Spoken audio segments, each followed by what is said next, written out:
Alright, hello.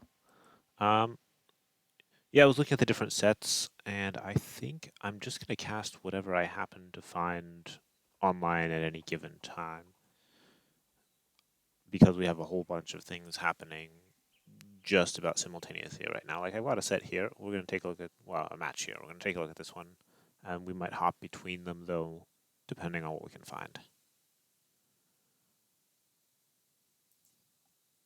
So just give me a second. Let's spectate this one. There was a different one I was going to watch, but I think it just finished. So we're going to take a look at this one. I have no idea what the score is in this specific matchup, but we will see what we get here. We just make sure everything's set up properly. Turn up the volume a bit. Yeah.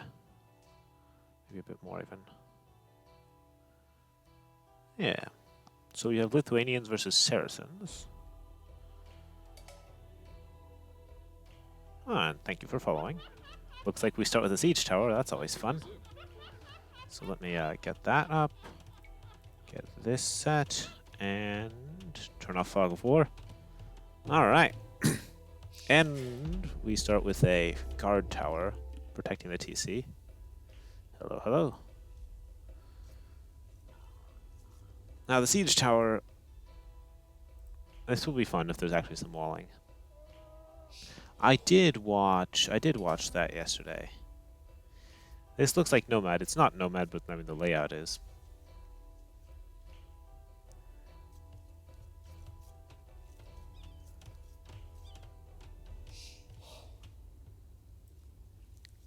We had those matches yesterday were fun too.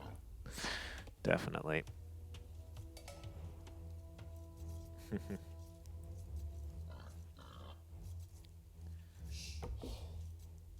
I want to see the siege towers actually see some interesting use.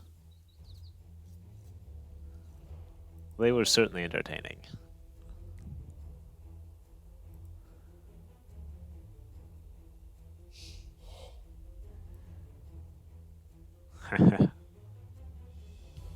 There's a boar fest over there.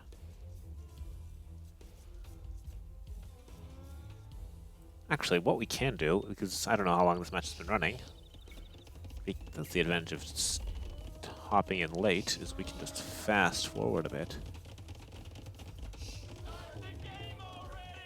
Oh, are we fighting? I think they had a just passing moment with the siege towers. The fun thing is, in the game, there's another unit. Let me get the scores as well. Yeah. There's the old siege tower, like the original one from Forgotten Empires. That one doesn't help units over walls, but it shoots arrows instead.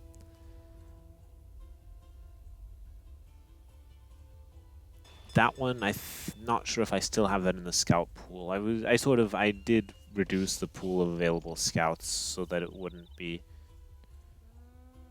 too much of an advantage to start with a really powerful scout. Maybe I overdid that, but like you just can't have hero trebuchets or like a siege onager as a starting scout. Or a Genghis Khan. I mean, you could, you just have no player ends up with villagers. The water texture is from terrain blending. There's a green water terrain that exists, so that's being mixed here with the normal waters, or layered on top of them, or below them. That's what you're seeing there. Let's speed up some more. And we'll take a look. The siege tower. What's the line of sight actually on the siege tower? Oh, not bad. Not bad. Not bad. Not bad.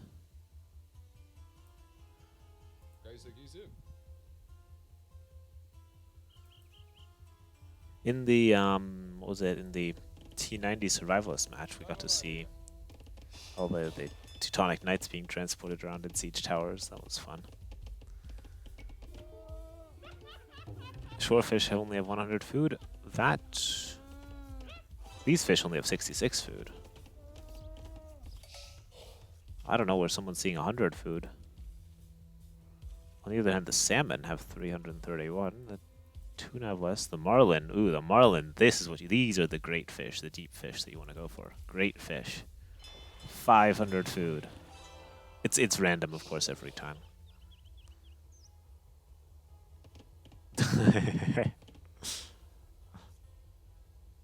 Well, if you wall with houses, the siege tower can't drop units over.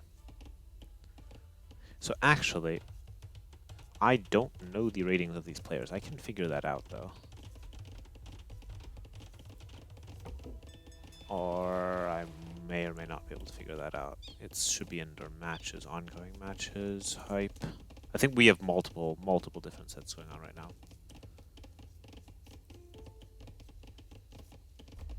Where is? Well, I don't know where is.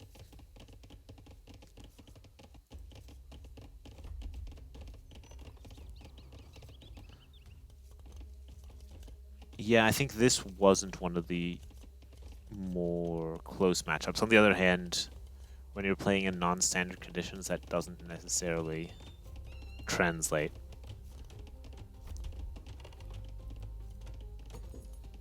$2K2. 1K9. Yeah. If I watch one of the, there's another round of 128 game happening in about 45 minutes, or another set starting then. Those should be closer. And there's another parallel set that might still be going on. That one would also be closer than this. But as said, you know, when you can't rely on your build orders, you can't rely on the map, there's the opportunity for upsets.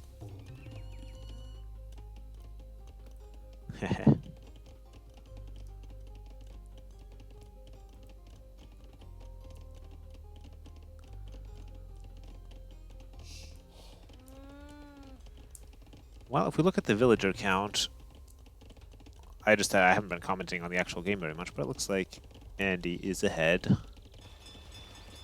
The villager count does include fishing ships, of which, I only see one over here, actually. No, I see more. Ah, they're moving over here to get better fish. Yeah. Okay. So, interesting. 2-1 for salad, huh? Well, if each player's already won one, then this could really just go either way.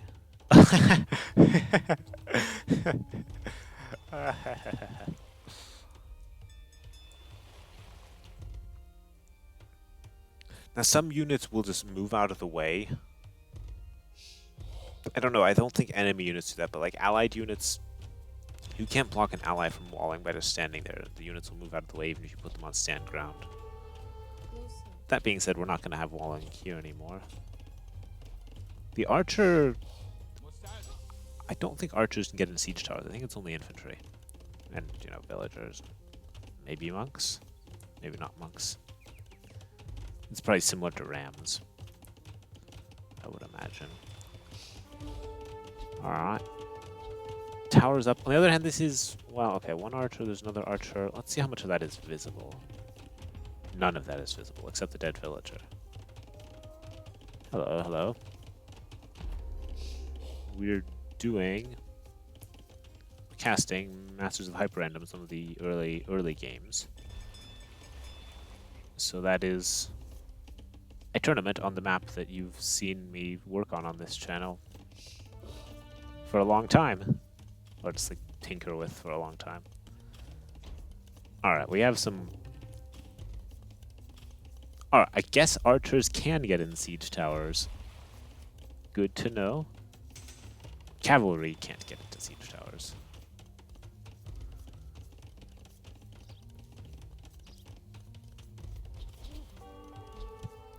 So the siege tower is the advantage that it's reasonably fast and also has excellent pierce armor.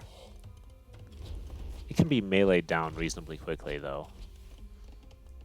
Like, a couple of scouts or even, like, men-at-arms would deal with this.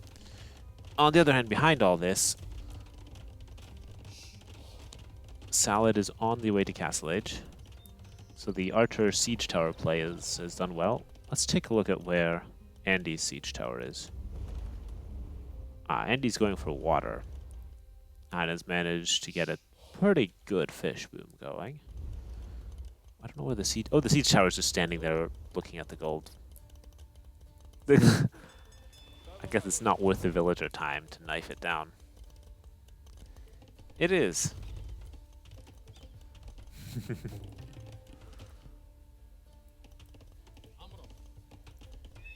So I did update the map last night.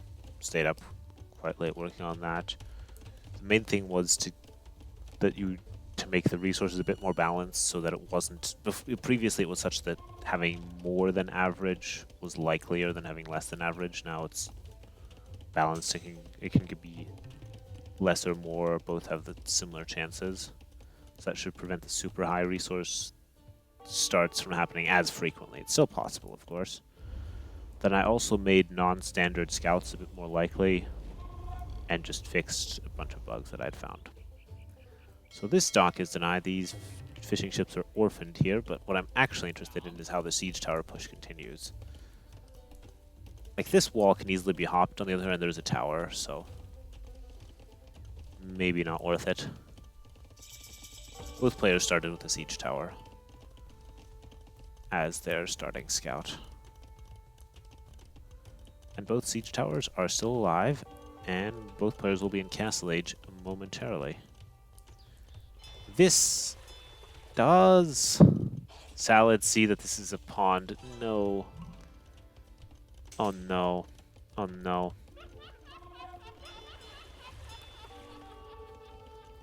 The Salad has just docked the pond. I mean, there are 300 fish, and you could get these shore fish as well.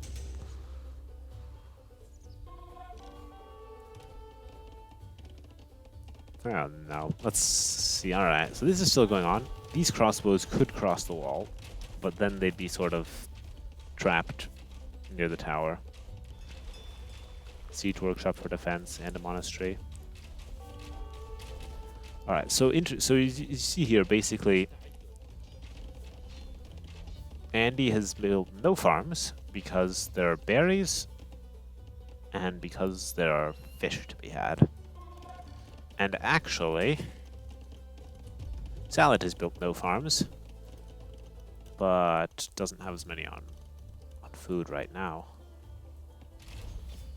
But doesn't need as many on food because archers and crossbows don't cost, and siege actually doesn't cost food either. Now the siege tower is countered by mangonel.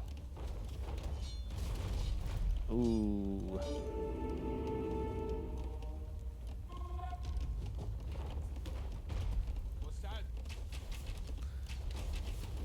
I mean, that works, but the siege tower has negative melee armor. It won't survive that long without repairs. And I don't feel bad about picking this set. This one was interesting. Alright, so we have total water control from our blue player, except for the pond, which I guess has its advantages. This is a safe fish boom with, albeit limited fish. Meanwhile, here the pressure is pushed back for now. So the other siege towers... What's this? Villager goes down. That was the forward docking villager to just build more docks for the fishing ships. Siege tower still here. This push is still going on. I don't know if redemption went in. No, that's just a crossbow that was converted. Siege tower did not get repairs, but it's still alive.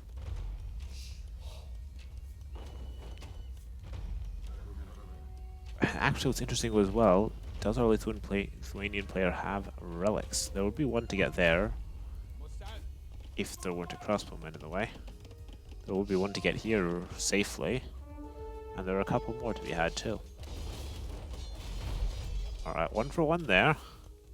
Was that the siege tower? The siege tower went down, didn't it? It went down to the knights. Oh. Was going to happen eventually. Of course, in Castle Age, you can just build new siege towers.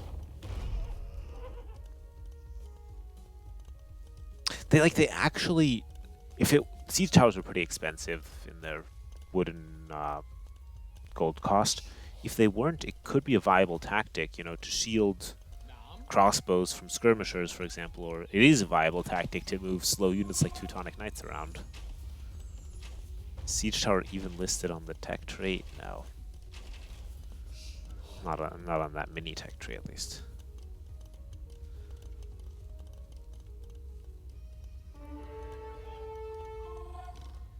So I think the siege tower push is stalled out, and the knights from our Lithuanian player might overrun everything.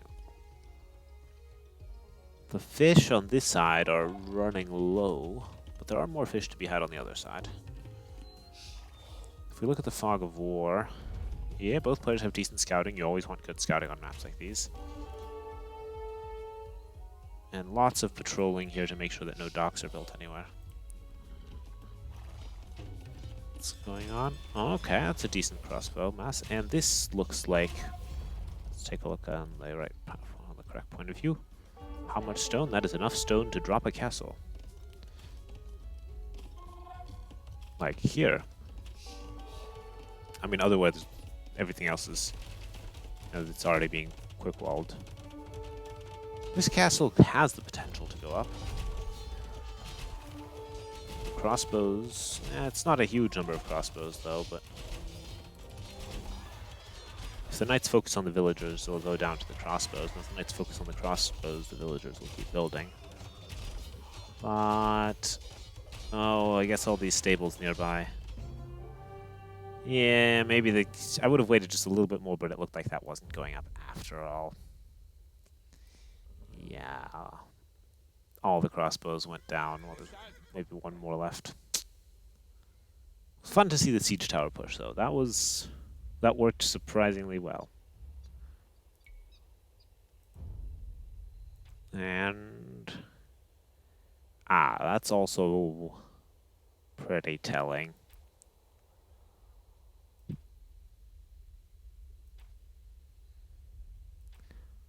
So I believe it's 2-2 now, or is it 3-1? We said that Salad was ahead before, so if that's really true, then this would be 2-2 now. Yeah, you certainly don't. All right, let's take a look and see if we can find the next match of these players or a different match. I'm open to not here. I'm open to doing either. I actually found it under the Spectate tab for once. Let's just take a look. What do we have on Opera? Refresh. Give me something.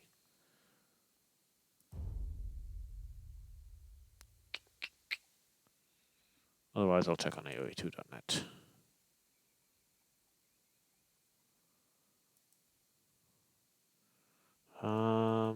Matches, refresh on AOE2.net as well. A bunch of auto matches. Hyper. Yeah, now we have the classic find the match problem. But let's see. I'll check on AOE2.net. Hyper. Okay, we have.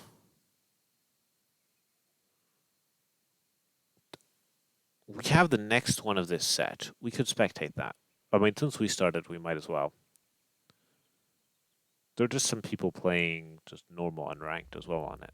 But let's try this one.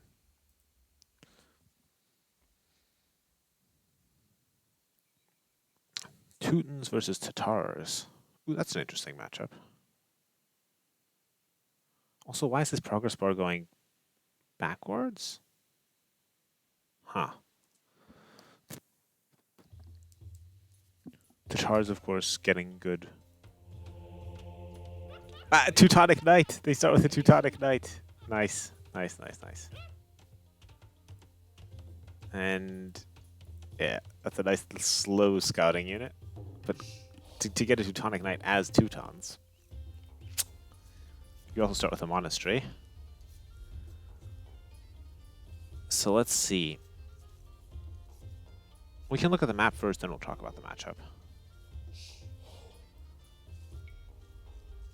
So, map-wise, we're looking at essentially an open land map. There seem to be well, some bears in the middle, actually not a big number. Just a typical land map. You do have the players in sort of a crater. You can see this hill everywhere. So Tatars can do lots of pushing down a hill, but this area in the middle is actually flat. And then there's plenty of wood on the outside too, lower down. And yeah, Teutonic Knight is a bit slow for scouting. So players might need to send out villagers. Let's see if... Now they're just using the Teutonic Knight to scout. Has excellent melee armor though, and a high attack. So Tatars, yeah, will be able to use the hill bonuses at least near the forests on the outside and when pressuring the town center. And Teutons, well, you start with a monastery, but they have the conversion resistance. I just wonder what else do Teutons specifically have going for them in this map. Nothing special as such. And in the matchup against Tatars, well, nothing special. That comes to mind.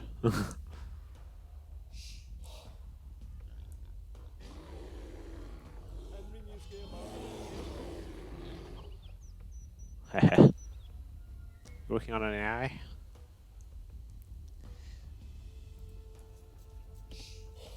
Let's see, 92. Okay, these bushes only have 92 on them. Let's check here. 500, 400, 100, 300. Okay, so this gold is quite low. So is that one. This one's worth more. But there is neutral gold as well.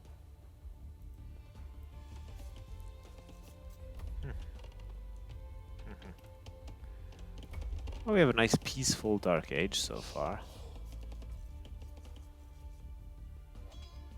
Oh, can you lure a boar with a Teutonic Knight?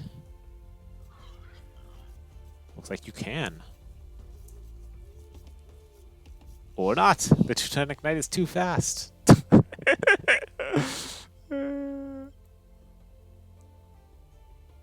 Also, a hidden thing that most players won't know, but I made it so that Gaia units very slowly regenerate hit points. It's not big enough to really matter ever, except if you leave, you know, some unit unattended for a long time.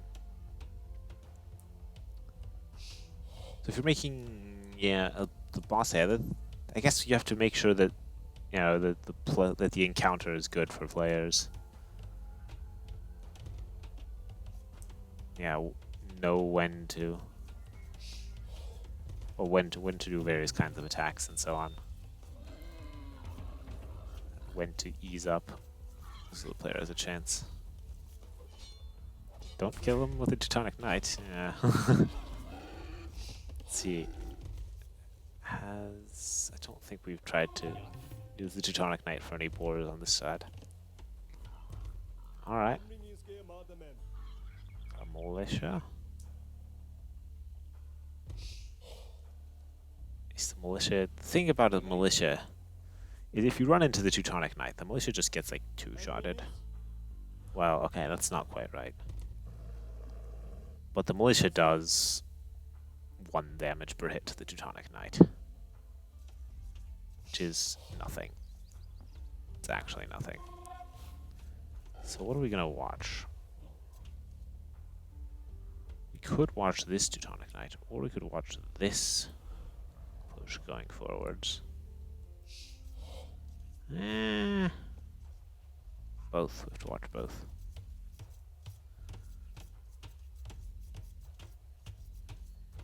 Alright, Teutonic Knight is in.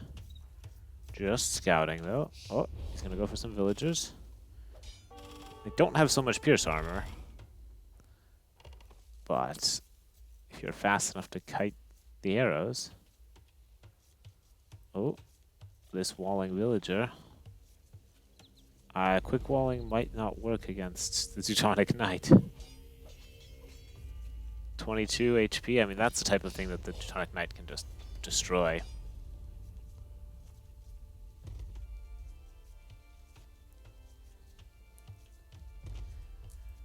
That's the thing, if you start with a powerful scouting unit, if you use it to attack your enemy, then you don't have it at home to defend.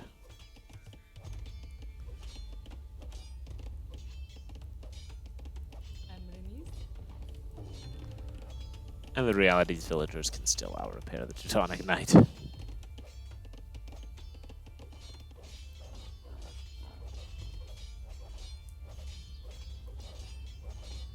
Although, all three of these units together might be a bit tricky to out-repair. No one's lost any units yet.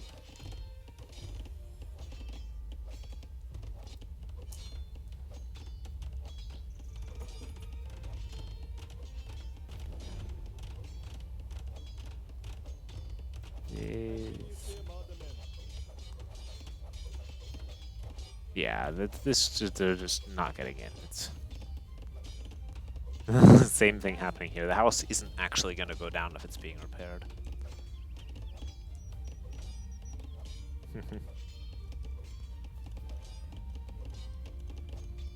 The house will gain melee armor.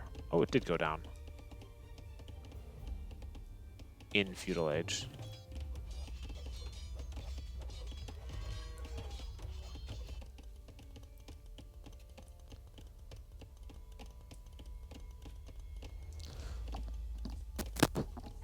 Oh, quick gate. And then the Teutonic Knight is eating arrow fire. Knifing it is still a bad idea, but it's now less of a threat. See, these houses, they now have only -1 melee armor.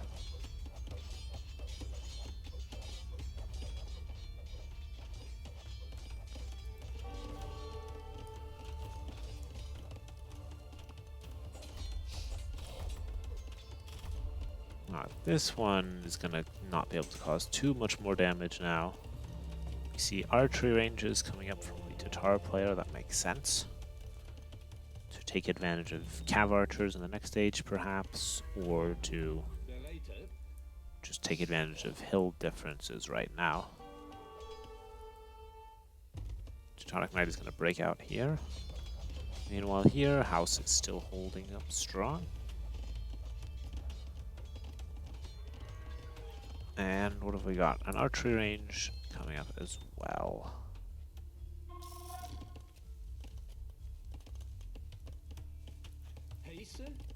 Alright.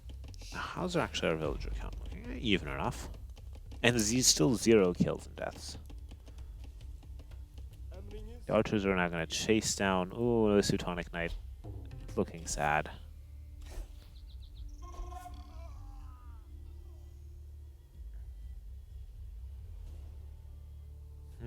Oh, it's tricky, I guess, to do testing if you don't have anything to visualize it. It's always nice to be able to test.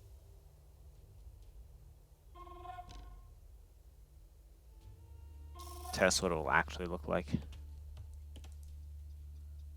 Huh, this message says housed. I thought it used to say, you know, you don't have enough population space. Interesting.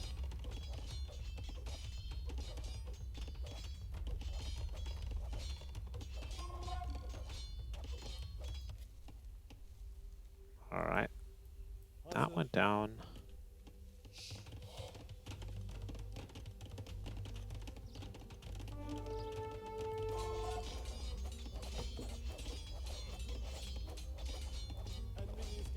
Oh, the archers are coming back.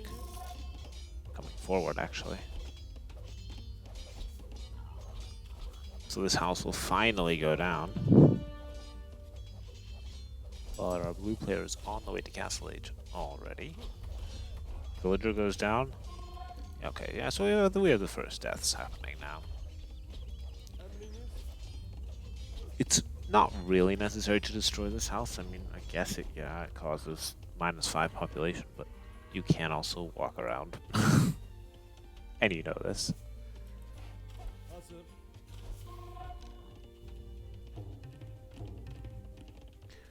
So the question here is, will Salad be able to do enough damage in the feudal age before Andy reaches the castle age?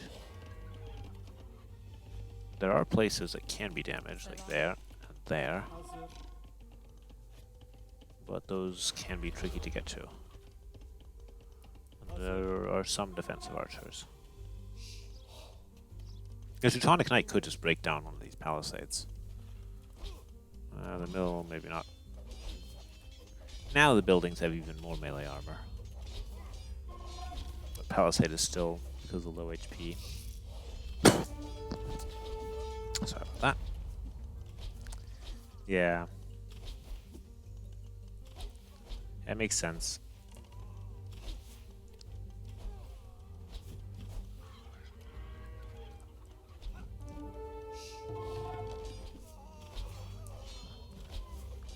Well, let's see here. Knight is forced back for now.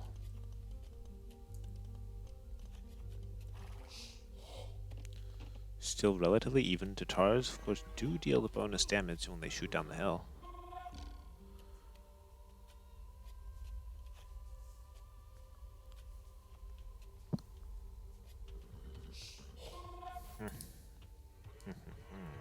We have more. This is, well, this will be enough money, enough resources for feudal age soon. Ooh. Ooh. The Teutonic Knight's gonna get converted. Oh no. I mean, it might be GG once this army goes down. Yeah, look, Teutonic Knight converted. Archers will be cleaned up. This... And... Feudal Age, Castle Age not in.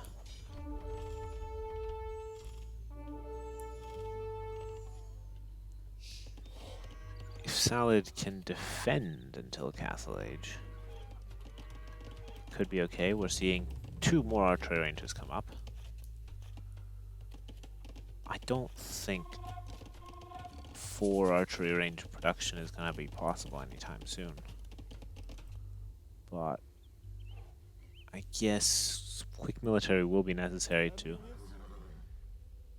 This is good. Just keeping the knights home. While Castle Age comes in slowly.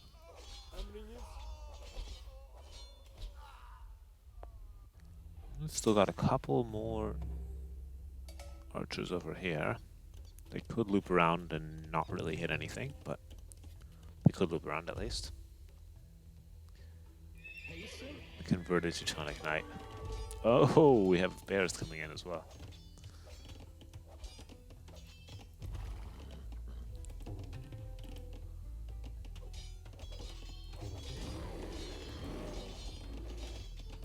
Let's see here. Well, Castle Age is coming in. The bears... So these knights are too busy attacking the wall. The bear is actually going to kill this knight in like 83 hits. It's not actually, because one of the other knights is going to... Because the Teutonic Knight is going to... I mean... The bear is doing 1 damage per hit, but... It's still going.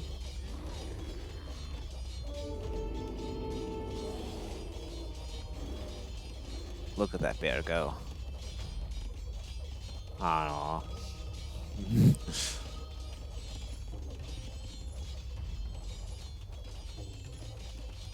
What's it gonna be? It's gonna be crossbows, no cav archers. Versus knights.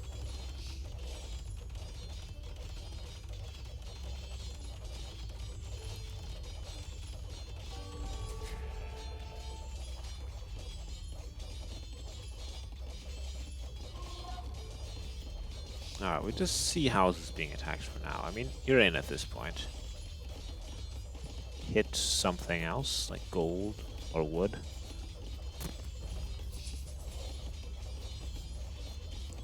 Ooh, the cav archers might be able to snipe like the monk. Yeah, they do. This could still go either way. Like, blue had time, but I think got too caught up here destroying these houses. And now there is at least some sort of defensive force. Still not a big one, though. Ooh, it's gonna get converted. The Teutonic Knight's gonna get converted back. Now I think might be targeting a knight. What have we got going on here? One crossbow, yeah, not so much.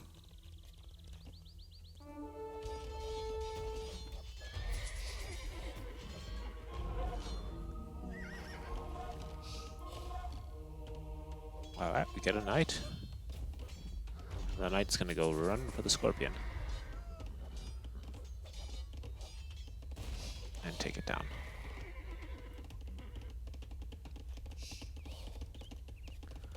Alright. I mean, in this matchup, cav archers are definitely the answer for Tatars. Because they have the mobility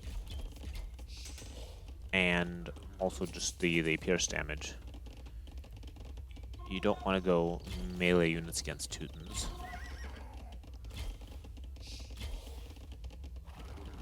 But you do want to go ranged units that are fast. And then for Teutons, you make your slow army and just force a fight somewhere.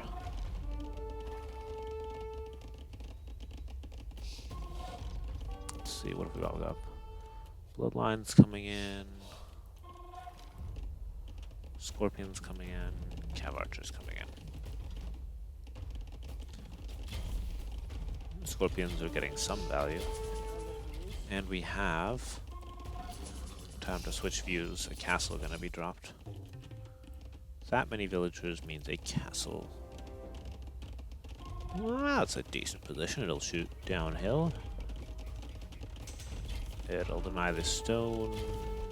Generally range this area.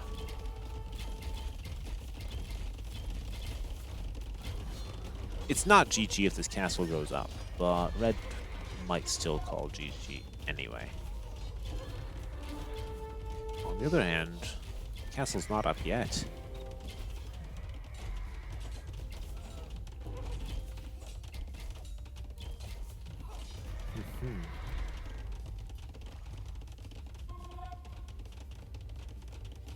Well, the castle does go up. And that now pressures all of this production. It doesn't even range the TC. Can't quite see my range indicator. No, I don't.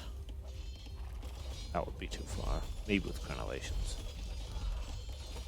And a mining camp.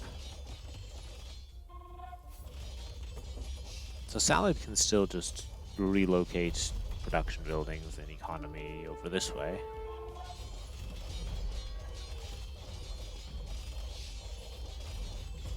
When you have a castle like this, yeah, it might have been worth it for the damage caused. I don't know. Probably not. You really want a large, massive cav archer so that you can go and one-shot knights, for example. Or what you do is you just send this group of cav archers here, and then you really run into a stone wall near Sad. You send it around this way, and then you start harassing there. But yeah, if you have a castle like this close to your base, the answer to that is to try to get to Imperial Age. Or well, you get your own castle, you put it here, somewhere to stall out the push. Then you get to Imperial Age faster, and you get out trebuchets. But right now, they're Teutonic Knights, they're actual knights. Siege, And I am not seeing enough units. Oh, we see spearmen. What's that, a camel? Camels might be a better answer. 2+3. There's the next castle though. Now this one is starting to get uncomfortable. That's not going to happen just yet because their unit's denying it.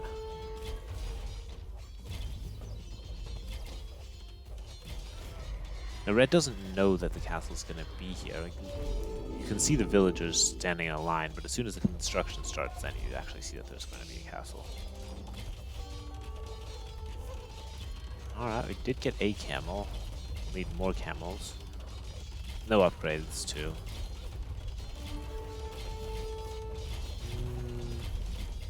I think Andy has this here. If we look at the villager count ahead, if we look at the military count, who's also ahead. If we look at this town center, it's in trouble. Yeah, this looks very much over. It is the last game of the series. So it makes sense to play on, but yeah, look at that. Yeah, no, this is very much over.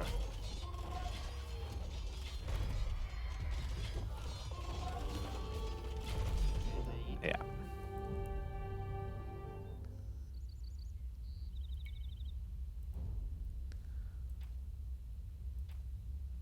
We got to see some fun shenanigans, though, with the Teutonic Knights at the beginning. Yeah.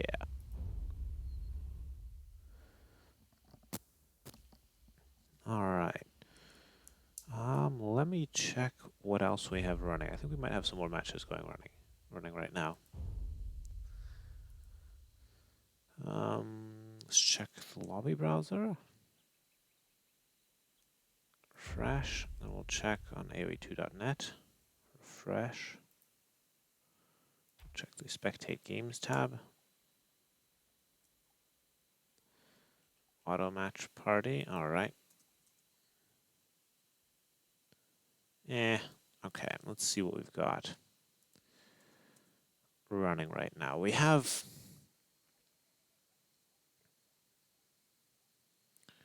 I see 3 other matchups. Let me see which of these are actually ones that are official ones. So they're all, I think this one is, let's see. So I could watch,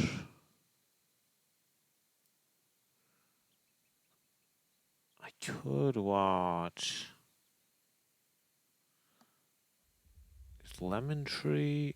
I feel like it is, but I'm not seeing it listed here. Zika. Oh, it is. We could watch that one. Or what else do we have on offer? Akao, we don't see that one. What about these other ones? No, we could watch this setup there. That one's also one. I'm seeing spectators here, so let's watch this match. Yeah, we'll watch this one. You guys, of course, can't see what I mean when I say this one and that one. I was just taking a look at the different ones available. There we go.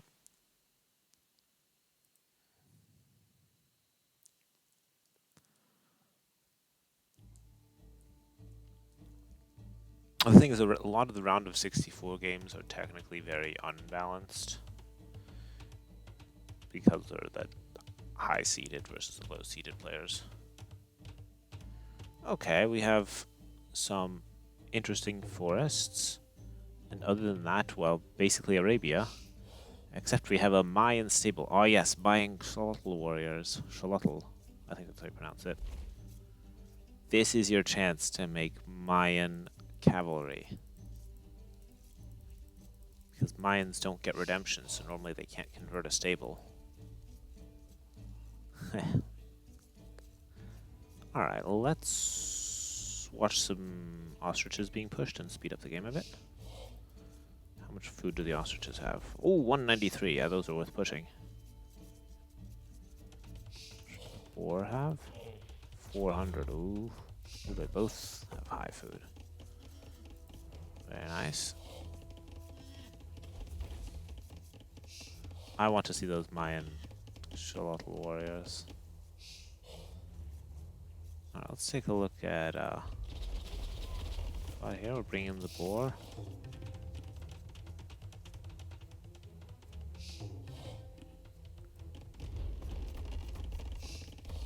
Could be interesting. Alright, we see some scouting. Alright, our green player's still just scouting on the base. And here...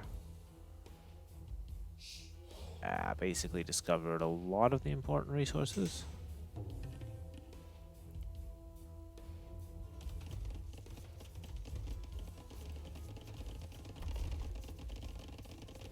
Alright, and we're on the way to feudal age, so we're gonna have to slow things down in a bit.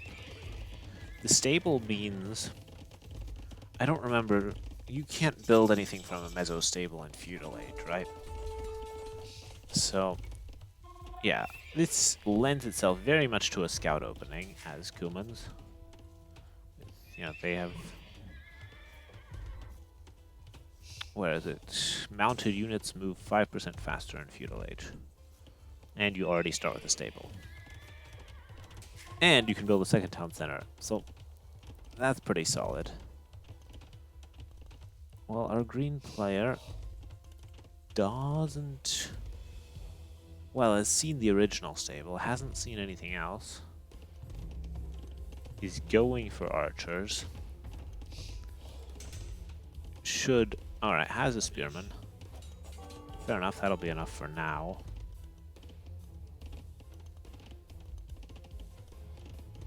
Well, it is a very aggro map.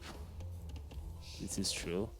On the other hand, the second TC does guarantee that you have safe gold and wood in this position. Which could be seen as a good benefit. This is all walled in. The berries are not, but there's a spearman. And another spearman. So yeah, those scouts aren't going to cause any damage. So that's successfully defended there. How are we going? We're still equal on villagers. The thing about adding a second town center is, can you afford villager production from 2 town centers? Currently, yes. Just requires a lot on food. Which, yeah, okay. That'll do, but going that and scouts might be tricky.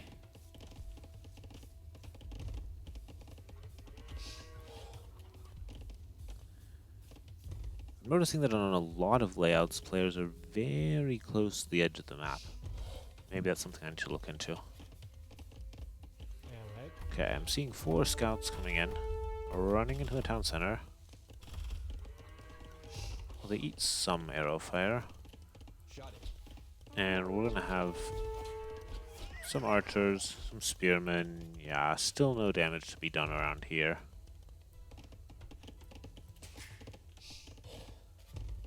Honestly, it might be time just to sit back and boom. To do a bit of a Kuman boom here.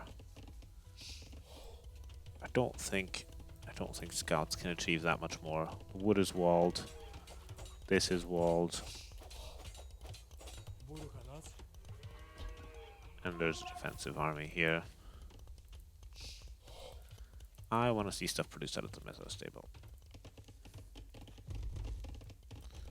But that will need to wait for Castle Age.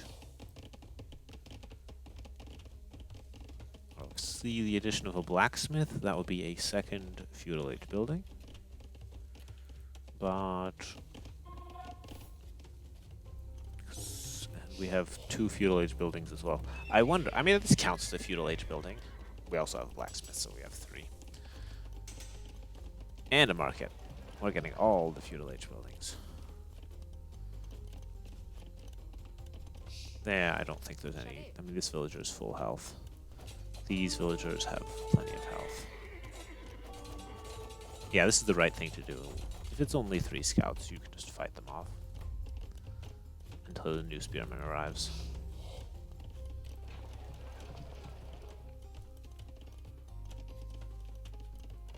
Let's see, so who's going to be to Castle Age first?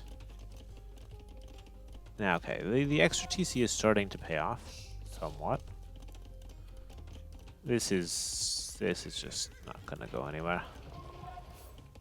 And, well, it's still costing a lot of food to maintain production, of course. Okay, this army, I don't see that there's any good place that can be pressured. You know, you can annoy one farmer maybe, or shoot at the reinforcements. That's about it. And we take a look here. Neither player looking towards... Oh no, there we go. I was going to say neither player looking towards Castle Age, but our Mayan player is on the way to Castle Age. Makes sense. While the Cuman 2 TCs are still requiring lots of food, but this of course does mean an early villager lead as well. And we'll take a look here. That's enough scouts to clean this. Yeah. The archers can try to run, they won't make it. Which means that we'll need probably some more spearmen at home to defend. And then soon I get to watch and see in Castle Age what we see. Alright, so by clumping up the archers there, they actually trade decently. Basically 2 scouts worth of HP left. Not that much. And they run into... Oh, there's spearmen all over the place. More spearmen than are necessary, probably. This is enough food, so we're going to see Castle Age come in as well in a moment for a Kuman player. And I want to watch this stable closely.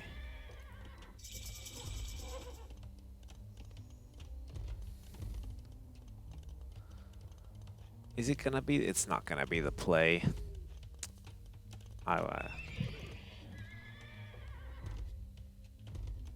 No, Eagle Warriors. Oh.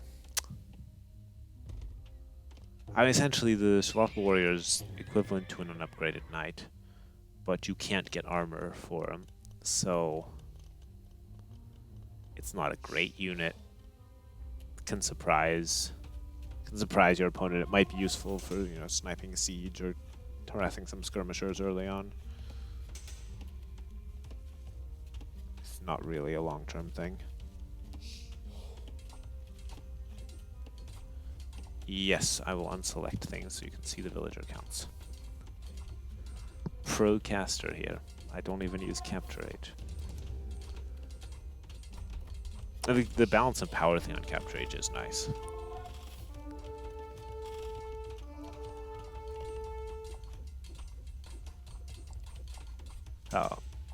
The villager counts, of course, will continue. Well, the difference will continue getting bigger. It's a 20 villager difference right now, because we don't have another town center here yet. Alright. We do have a forward monk siege push here, which now with the addition of siege, it could actually cause some damage. Like, I'm not convinced that the eagle scouts can do much. If they run in, that's not enough. No. Well, they can do a bit of damage now, but that's not great. So the stable's going down. What are we going to see in response to this? Barracks. Stable. Well, lots of barracks. So it's going to be long swords?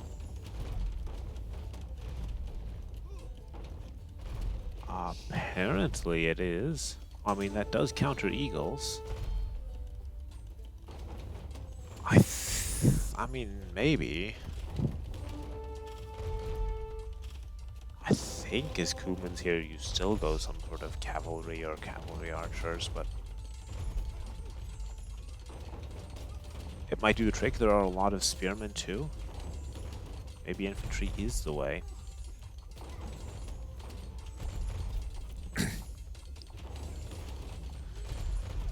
In the medium term, though, this siege needs to be dealt with.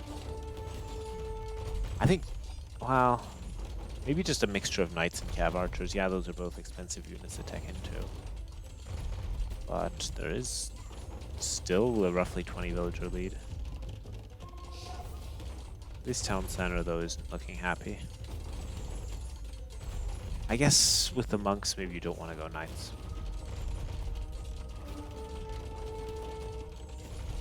Let's see. Monk does not go down. How are the longswords looking? They have some upgrades.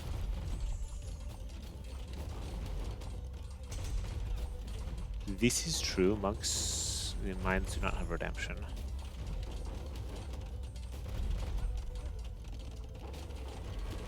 I mean, defensive siege could be sniped by eagles, but say defensive siege protected by longswords would work quite well.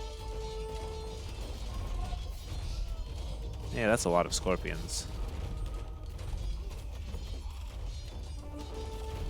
Well, the longswords might be cleaning this.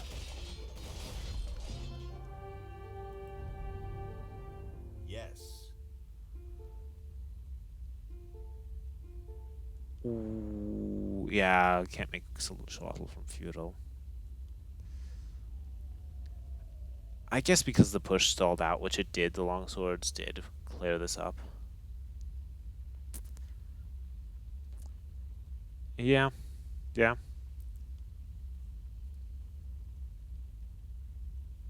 I don't know. I mean, it's possible in situations like this to continue fighting on. The villager difference isn't that big, nor is the military difference that big, but it was GG. And we'll see what game we find next. We'll see if we find these players again, otherwise we'll pick a different one.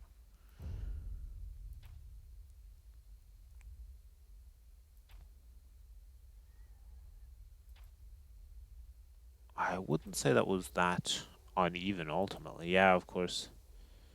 You have a nice boom as humans and you can take advantage of the stable in feudal age. I'm sad we didn't get to see anything produced from the Mayan stable. That was a once in a lifetime opportunity. Alright. Let's see. Ooh, we could have another round of 128 game happening. Let me see if I can find that one. We're not going to find it that way, or else give me something good. I saw it for a second. It's not there now. There's an auto match. Sacred Springs. No. Alright, AOE2.net. Let's see what we can find today. Or now.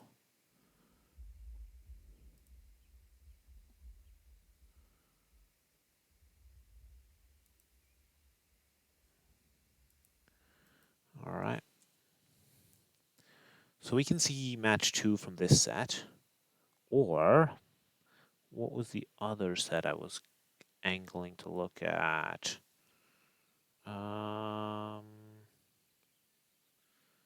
Sika. Let's try that one. This one should be reasonably similarly Zika versus a true lemon tree.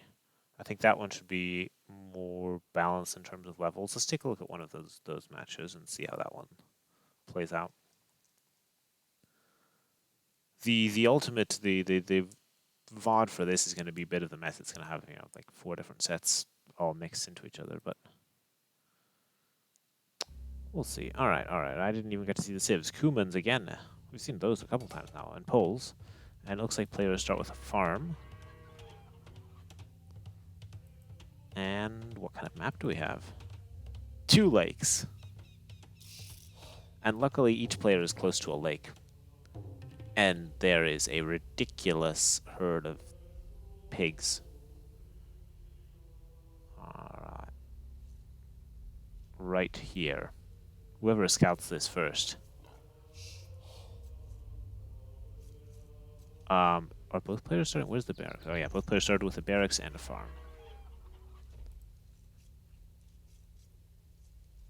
Alright, well, let's see who grabs the pigs. No one?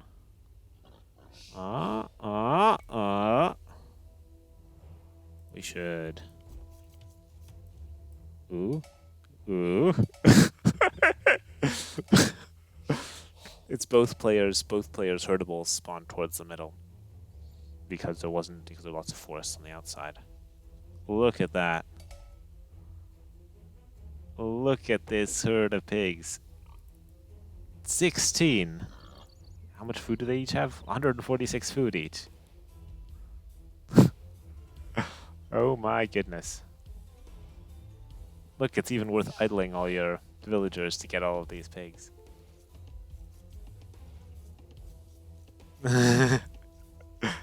No Britons, though. That would be nice for Britons.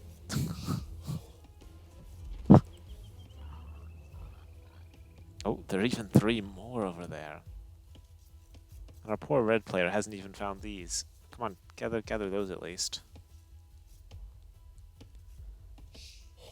It's very wallable.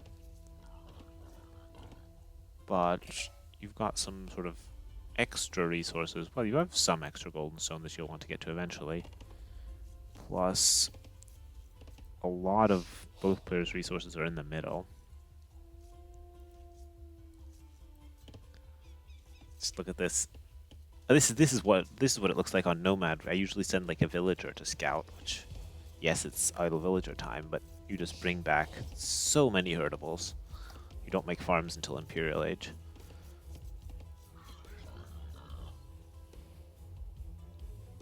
The trapped horse. Alright, so villager counts. No loom. Oh boy, our red player is behind on villagers and does not have loom.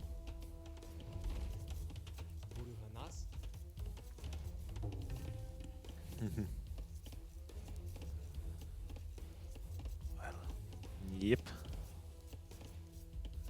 So you think we're going to see a castle drop? Castle drop might decide it if it comes to this, because castle dropping this or this would be huge. Alright, I see the first fishing ship there. We haven't bothered docking because why dock? Also, let's take a look at the scouting.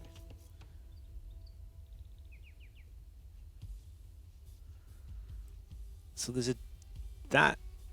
a tiny bit there, but Zui hasn't really seen the water yet. Did manage to find even more pigs. There.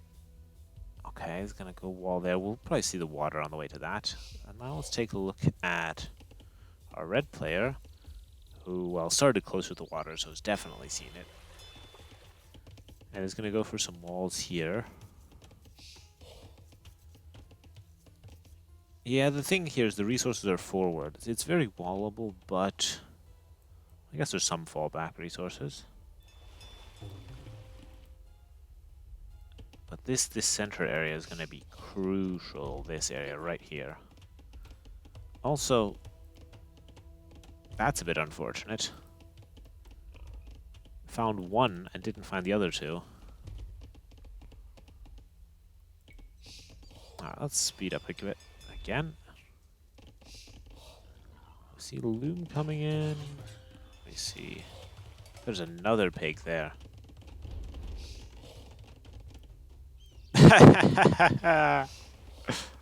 Look at this. If you don't find your own herdables, your opponent can lame them.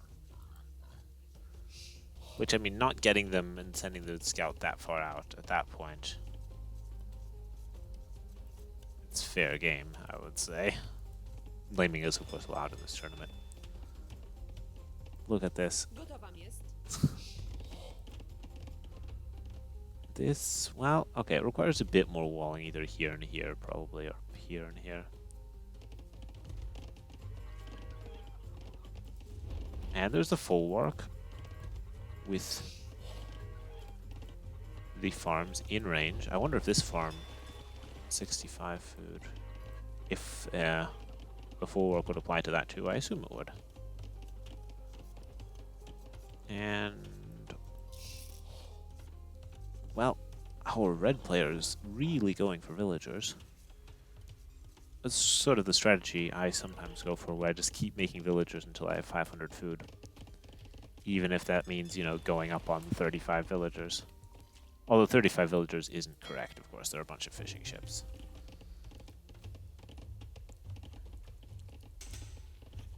And this is a nice eco boost.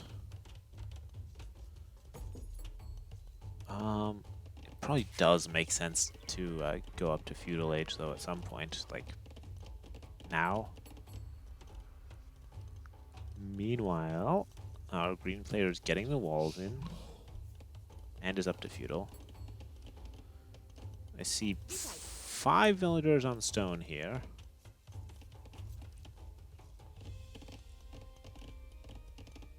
Go up to feudal. Yeah, there we go. No, no, no, don't queue up 2 villagers and don't put them behind 2 villagers. Unqueue at least one of these. You have 37 population already, and you can keep producing from the dock to get even more fishing ships.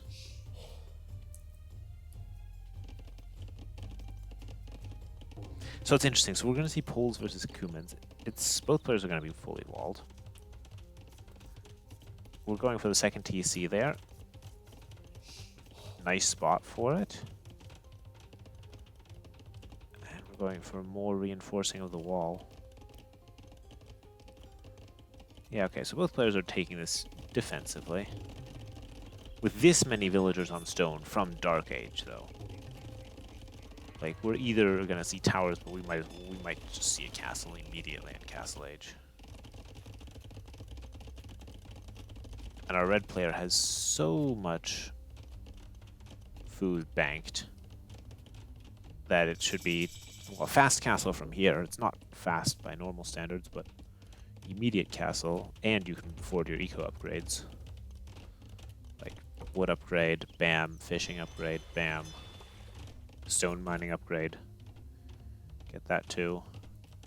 And town watch, sure, why not? Get the upgrades. You don't need this much food for Castle Age. If you have more than, 900 food, you should definitely start getting like woodcutting upgrade. Feudal, even if you're going for a fast castle. Yeah, there we go. Both players are on the way. Villager counts. Well, economic unit count, at least. Our red player is ahead, despite facing a Cuman 2 TCs. Because of all these fishing ships. Who are going to run out of fish soon-ish. Do you see here, stable? Stable. How much scouting do the players have of each other? Scouted some walls and just looked around the map a bit. It's always a good idea to check the corners. So I approve of this pattern of scouting.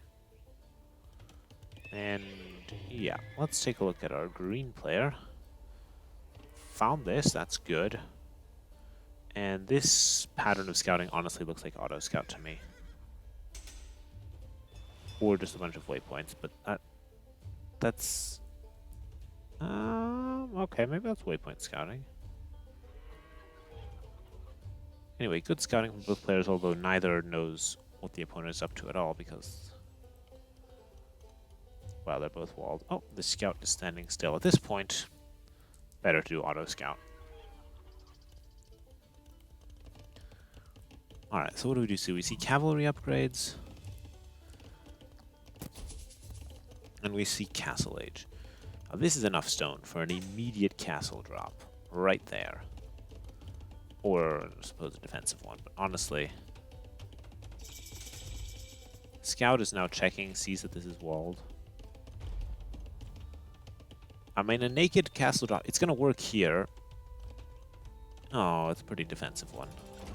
Although if you're going to do it without any military, this is the safer thing to do. It will secure all these resources, so it's fine. And guess what we have coming in from the other side? Alright, let me pause this for a second. Neither player can see the other player's castle yet. But they both had exactly the same plan. Both of them went for a defensive castle too, knowing that they'd essentially done a naked fast castle. This one's going to go up first, but both are going to go up. This one secures a lot more resources, though. Let's see. Alright. Let's see where it goes from here. I mean, red has a very easy time. This is basically defended now.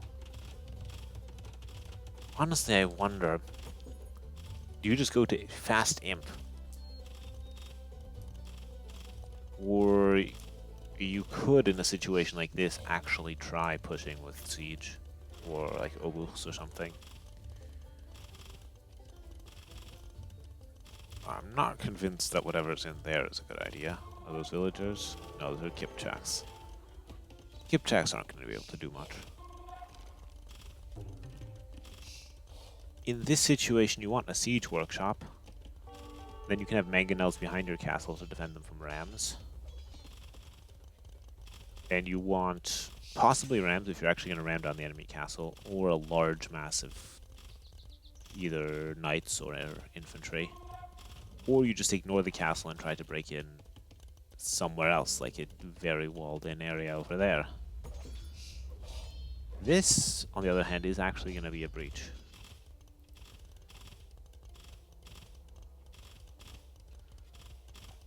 I think a siege workshop would be a good idea from both players. All right, yeah, that's what I would have happened to me too. I wouldn't have been very attentive and would have just attacked the next house. So we have some knights in. Kipchaks clear out the scout. I don't know, I guess they got through here through this little passage. But the knights are in. Villagers dropping off with the TC, not garrisoning. Okay, they garrison now. Lots of... This is send the Kipchaks. This is when you have to send your Kipchaks home. I guess... Green just wants to make sure that there's nothing, you know, sneaky being built over here. Or is going to try and break in at the back. But... yeah, you need... oh, some step lancers. Something to deal with this. Ah, the knights have full upgrades, though. The step lancers and the Kipchaks have no upgrades. Where is the blacksmith? There is the blacksmith. Use the blacksmith. Get fletching. Or some armor. Uh-oh. Uh-oh. Someone double-clicked all their villagers. That's never a good sign. Well, I think this is falling apart for Zui. The castle, that might be that clutch castle might do it, especially if these knights just idle around for a bit. But get it built a bit faster. No lollygagging around. Oh wait. Oh. This is a red castle. This is a green castle. Oh boy. Oh boy. There, I just naturally thought that was green putting a panic castle there, but no. Well, that one needs to be cancelled because it just has buildings all over it. I love how red has enough stone for just another castle there. Doesn't even need to cancel this one. Does need to put these villagers more over here. Meanwhile, there are fishing ships idle galore and not enough wood for fish traps. And not enough wood to reseed farms. But that's okay. Let's see, this castle should go up. This one should be deleted to get back 650 stone. And despite these castles, green is actually safe. And villager-wise is ahead. And has the potential to branch out here for more resources. It's really a matter here of either who gets the castle first, sorry, who gets to imp first and rushes down the other castles with trebs, or who decides to mix in siege or, you know, a large number of infantry, probably siege. Like just one ram, just to be a nuisance. Or a couple rams, like a ram train, like 6 rams or something, that would just take it out.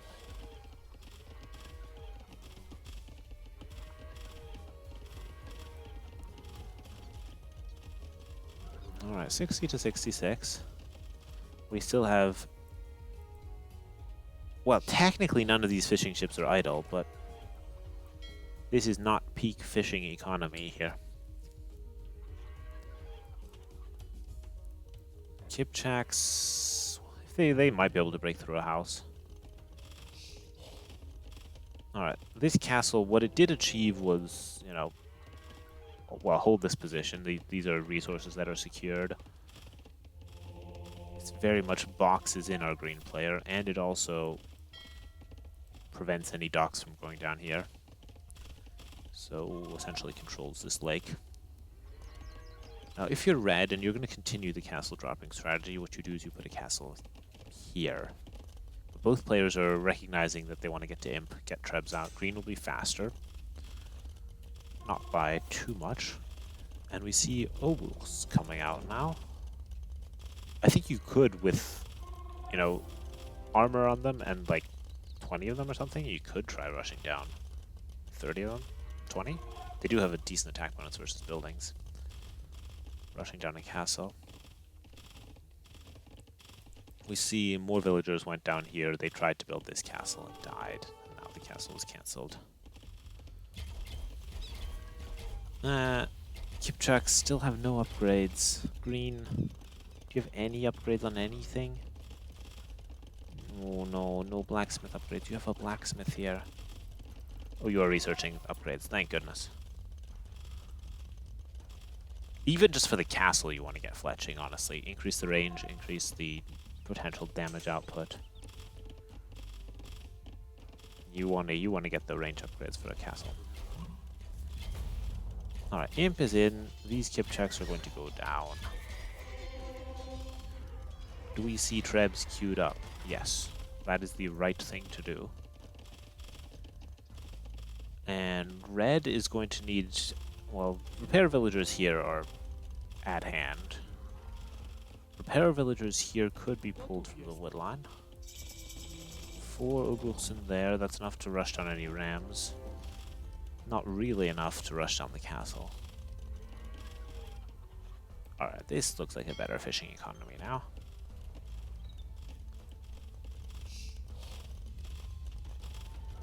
The knights are looping around here. Okay, we see another castle here. I think if red, you know, locks down this or this with a castle, this would really be just a boxed-in area. Once this gold runs out, then that will be it. But, let's see, this castle holding strong for now. Treb is currently just garrisoned inside. This Treb needs to be ungarrisoned and either shooting at the castle or shooting at the other Treb. And here... Same thing, ungarrisoned, shoot at the castle. Or ungarrisoned and roll it over here. Because this is arguably the more important castle. Oguls are ejected. Are just blocking repair spots right now. The castle goes down. Red does not have enough stone to build a new castle. Couldn't buy enough stone. Goes for a town center over there. Well, fair enough. This is a critical area, though, to control. This area right here. This castle could still go down. Green is opting instead to clear out that one. Fair enough, but it might have been a good idea to take out this Treb. And it looks like the Kipchaks will actually achieve that goal. Despite everything, we see elite Kipchak coming in. Finally some upgrades on them too.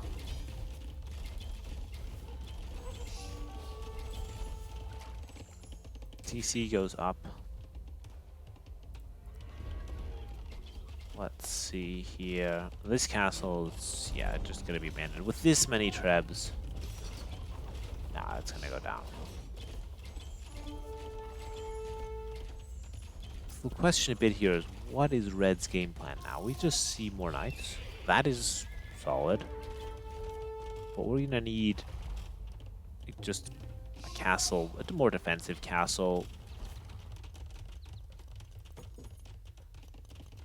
Some option to produce more trebuchets again.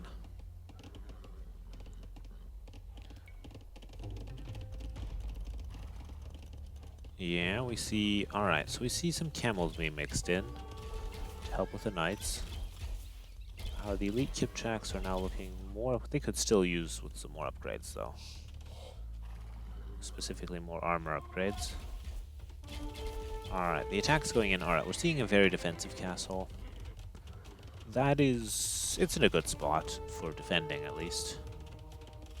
And if it were too bold, then the Trebs would have just taken it down, so maybe that's alright. Bit further forward, though, to secure the stone and gold. Could have been nice. Castle will go up and provide housing space.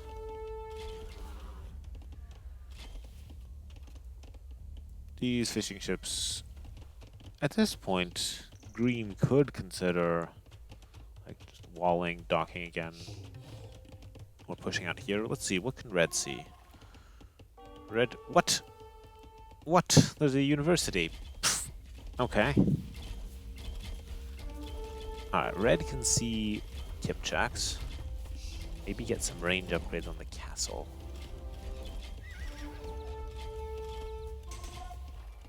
And can see gold there, can see all that. Fair enough. What can green see? Green can see that there's a castle there, so that just means you need to bring in all the trebs. Does redock now. Good.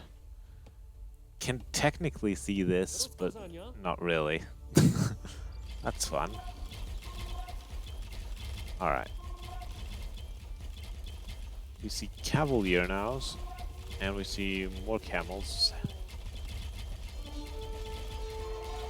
Yeah, that's why I would have liked to see this red castle just a bit more aggressively. Maybe here where these houses are.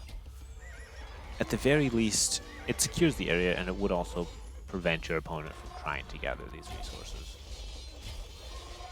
This is just too resource dense of an area to concede. Alright, these Cavaliers could easily snipe the traps. Although the camels... There are camels here. Cavaliers are gonna run. Pop-wise, what are we looking at? Villager counts 85 to 75. Neither... I don't know, we do see some villagers being produced. Someone... Red has queued up 10 villagers here. That's like, sounds like a classic thing I would do. And green has queued up 2 more villagers here. I mean, ideally you always want to reach an economic population of, you know, at least half of your population limit. Usually in 200 pop games you're going for like 120 villagers, maybe even more. But, I mean, I have this problem too, where I forget all the time that I should be making more. Alright, so we see archery ranges. We do not see anything produced from the archery ranges. We do not see any upgrades for archery range units.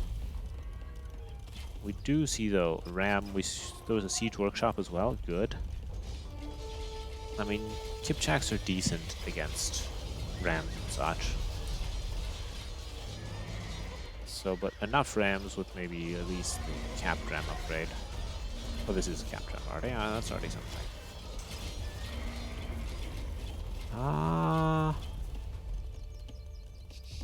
Well, I think you still need to rush down the trebs. There aren't that many camels. Just go for it. At least now that they're this far forward. Meanwhile, okay, red is expanding. Green is not expanding. Actually, green ran out of the gold here, but managed to secure this gold in time. The situation for green is actually critical, too. Yes. Yes, yes.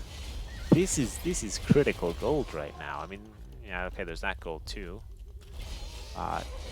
It needs some sort of gold. Alright. Top tier commentary. Yes. Okay. So, what have we got military-wise? Red is a bit low on military count. And at this point we have lots... Okay, we're queuing up lots and lots of cavaliers. That should be fine. Enough. Well... Or maybe Arb. Arbs? That is a solid choice. That is a solid choice. They have no armor upgrades right now, but they will help against camels, and they should do alright against Kipchaks. Well, Red is bleeding villagers, but it's actually still ahead, at least for a second. And does have this nice fish economy.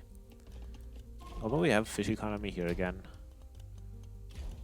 Kipchak's finally clearing out the lumber camp. Although this villager is... Yeah, is gonna die to the castle. He's gonna die to the castle, eventually. Maybe. He's gonna keep kiting the castle fire. Yeah, if you run... Huh. It's gonna survive. I did not expect that. Maybe someone hasn't gotten ballistics here. Which... Humans get ballistics, right?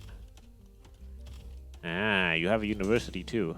Get ballistics. Ah, ballistics research complete. There we go. Just what you need to snipe villagers running under your castles. Okay, so we see a mass exodus here to a new gold, which is fair enough. This gold is no longer safe. And Red does have a sizable economy over here. Kipchak's just brutal raid in there. There's going to be another castle here. Red can see this. Red has... He's making lots and lots of cavaliers. Doesn't have all that many yet, though. It's not so many camels. I like the Arb choice. Mix in more of those. Having a ranged unit in the combos is a good idea to deal with the camels. And it looks like green. Where does green have 10 gold miners? Ah, green managed to secure this gold, yes. Because this gold can't be taken right now. Yeah, green is struggling for gold. You can tell because we see light cap being mixed in. And that is the classic move. Look at all those light cap. Either that or green has decided it's time to raid, but I think this is because of the low gold supply. Castle goes down. It was in the range of the Trebs. This army could have moved forward perhaps to try to snipe the Trebs, but there were cavaliers in the way. And, well, villager count is even. Military count is not even. There is a large mass of Kipchaks. And now these light calves, I guess they are going for the raid. They could find some juicy places to raid here, but they don't know about this. They could raid this. They don't know about this. Alright, they can just run around. They could probably... There's some stone. Search that. There's a corner. Search that. There's some gold. Go for that. And red needs a castle again. Honestly, this is such a choke point. Castle here. But not with 39 Kipchaks.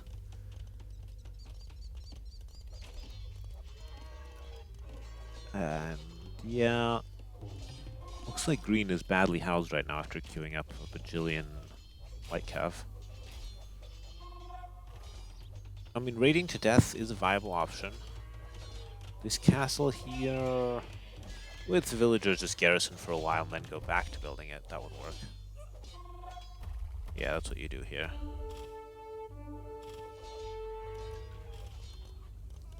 The raiding your opponent to death play is a solid one. Maybe even send in the Kipchaks as well. I mean, there's not much eco here. There's some eco tucked away there. Green doesn't know about all of this here. But that would be a nice place to hit. And this...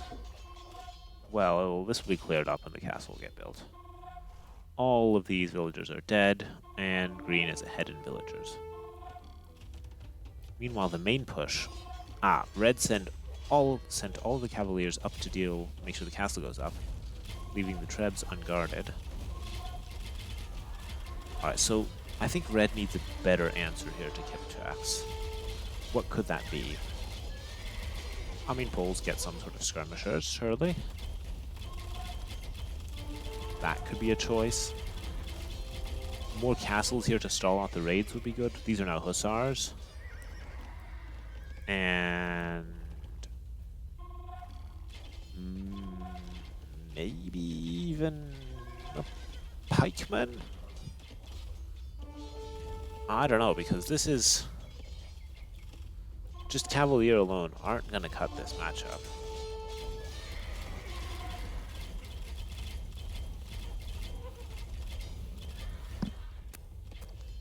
Castle, of course, does go up here. So essentially what's happening is that, okay, this is being raided but also being counter-defended.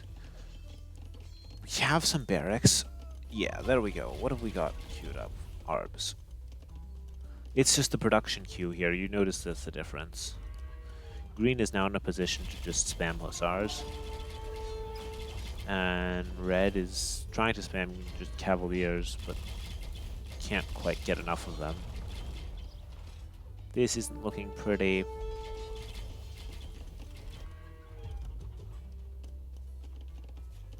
Red was in a good position for a while, even after losing those castles. But at this point, it's going to be GG. The Lord, all of these Kipchaks, 60 Kipchaks right there, more than 60. And there's just not enough military to deal with that, and not in the right places. Okay, we've got some cavaliers here. They're busy dealing with raids, though. And to deal with this many Kipchaks, yeah, more defensive castles. Stone, given enough stone, would work. Some sort of like onagers would help. Would get sniped though, regularly, but Kipchaks don't have the best range. And I think Poles maybe get siege onager. I don't remember exactly. In any case, red does call GG, which it was GG at this point. It was a good game though, and a long one. So let's take a look at the post game. Alright, alright. Solid KD there.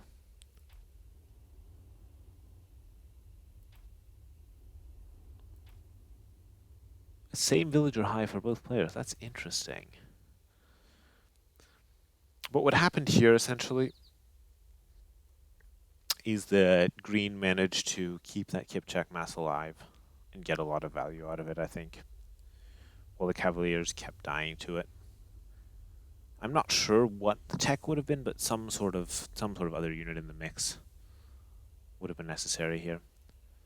And I'm just going to briefly check Discord. Okay, those messages that I received don't matter. And let's see if we can find another set. We might be able to.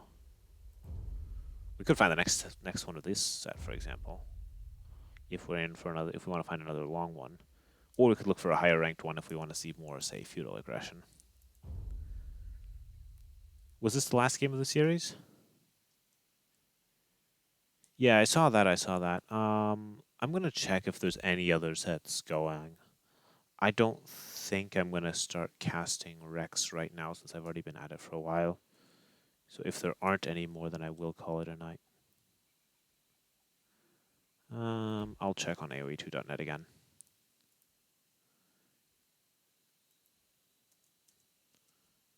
That shouldn't have been the last one of this series, though. I thought they were starting only 45 minutes ago. I see there's one here. There is a set going on. we can take a look at Somero versus Nahuel. Hopefully I pronounced that not horribly wrong. So we're going to spectate that one.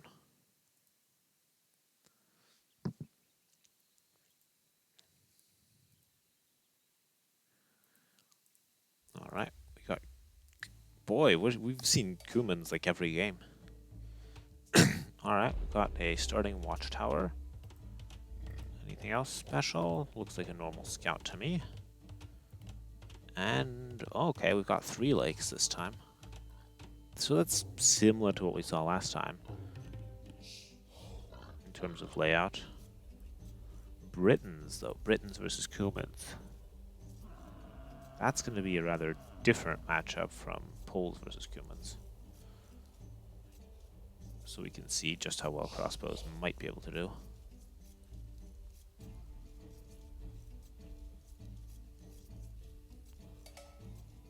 I don't know what it's it's standing in this set. I haven't been following that, but we'll just see how this one goes on its own merit. Let's take a quick look at the scouting. We have we have lots of buffaloes. Actually, our Britain player should be happy if he manages to find more of these neutral buffaloes. Yeah. Let's fast forward a bit. See what we've got going. The tower on the TC has the same range as the town center, so it really only means is that it's as if you always had at least a little bit garrisoned. At least if it's, this kind of tower. It also means that, range upgrades will provide extra. Aren't water buffaloes in the wrong biome? Good question. The thing is that this is, what is this? This is an autumn snow is I think what we're looking at here as the biome. Now, let me check if I have... Well, we're going to keep watching. You can watch the buffalo there, and I'm going to take a look and check what autumn snow does. Aha. So, it's not a polar, it's not taiga, it's not alpine. It could be highland. But I would say it's autumn snow. Let's take a look at that. That's a 5% chance. That one gets tempered animals, though. And what do tempered animals basically means? Every kind of animal, more or less. Well, not quite, but... We see some chatting going on. What have we got here? I see your buffaloes. Yeah. Yep, yellow does see the buffaloes right over there.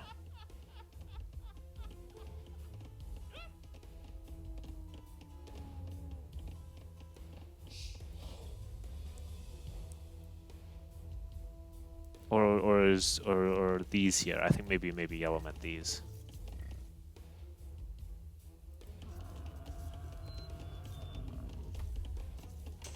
Alright, let me see. So I have Arctic animals, snow animals, alpine tempered animals. And they can be a water buffalo. They could also be a llama, sheep, turkey, cow, goat, goose, or pig. I guess water buffaloes probably wouldn't be where there's snow. But there's only a little bit of snow.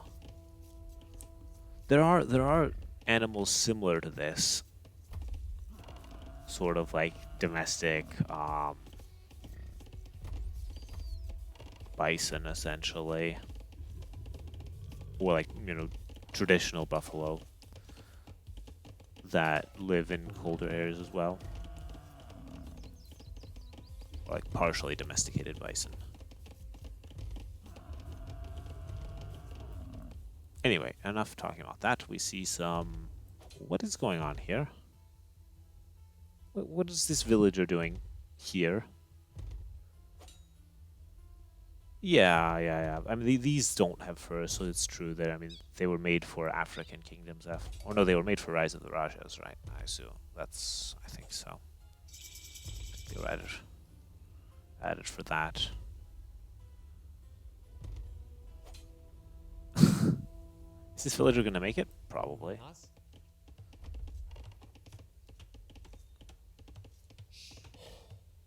Ha.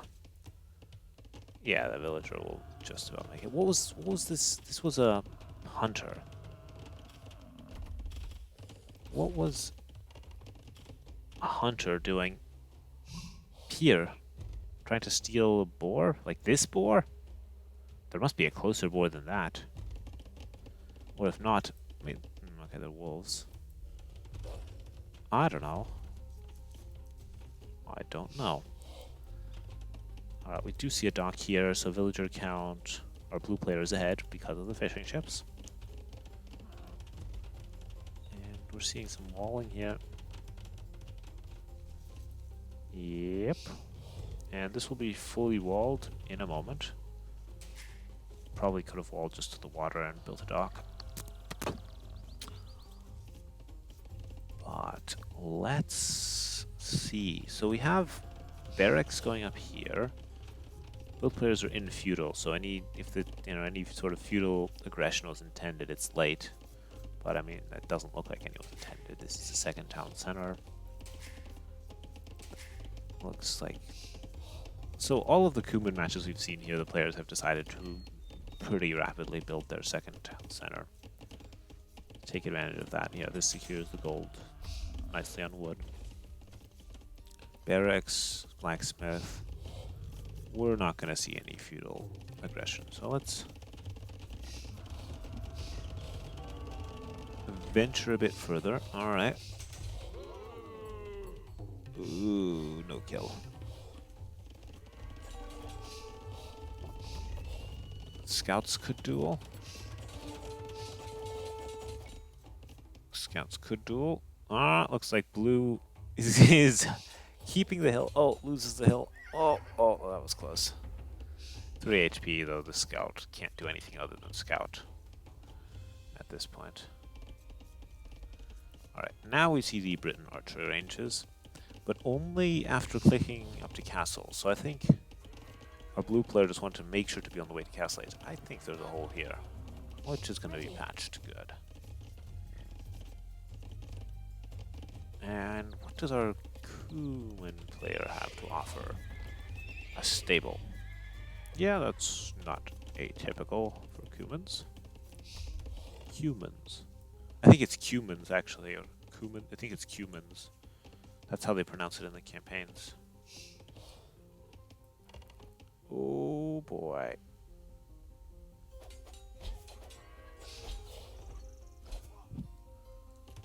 So what's this going to be? 2 villagers?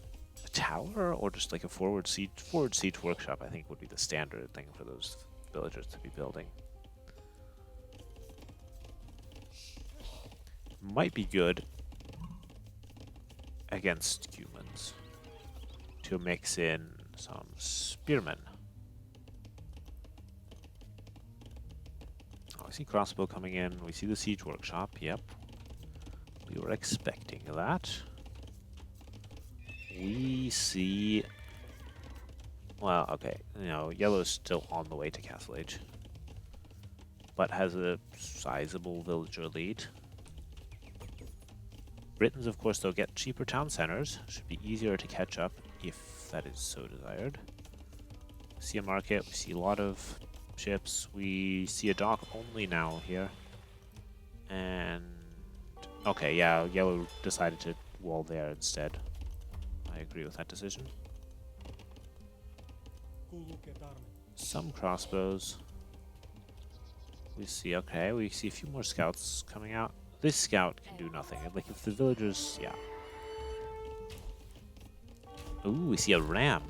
That's an interesting choice. Normally you see players go for a mangonel, usually because they're expecting skirmishers, and they want to deal with those. But the ram does allow blue to pressure here and just break in somewhere, and also could just destroy a production building. See a monastery come up. That will help with knights. The scouts, of course, can snipe the monks, but And we see a defensive watchtower from our Cumin player. New stable there because the stable's going down. We see 2 watchtowers actually. Okay, that's watchtower defense. Maybe get guard tower if we're gonna build this many. I hope Cumins get guard tower. Oh, they do not get guard tower.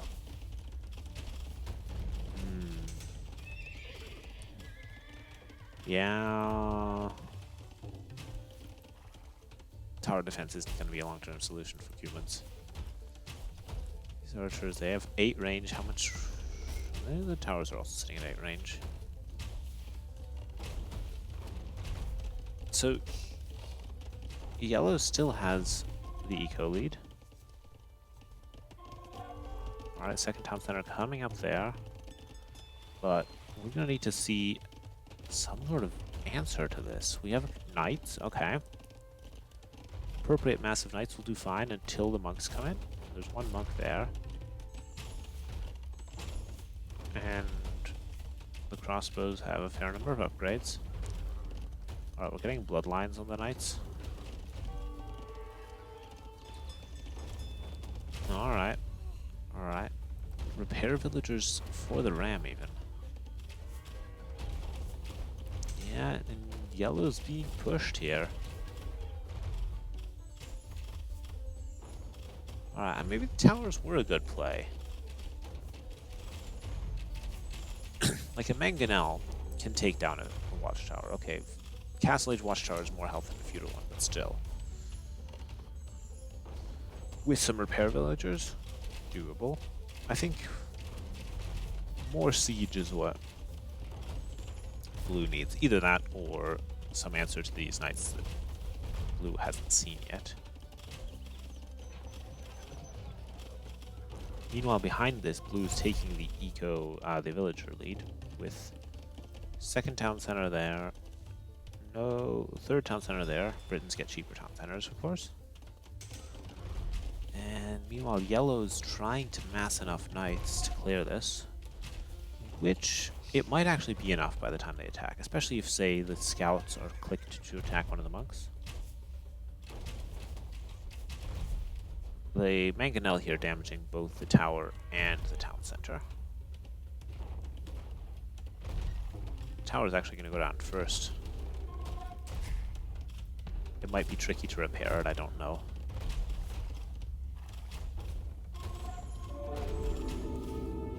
Alright, so the attack goes in. Let's see. There's a conversion. 2 conversions. Monks go down. Conversions make a big difference here. Mangonels go down. Tower went down, but the TC is still up. Crossbows. Okay, they might get cleared out too.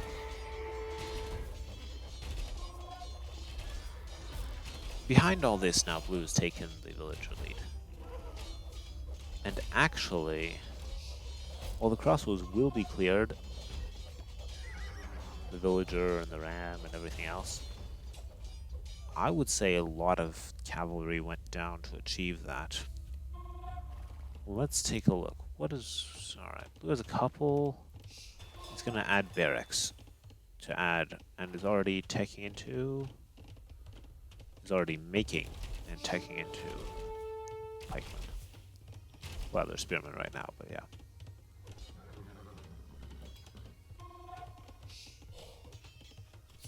Alright, this could actually start to become dangerous here.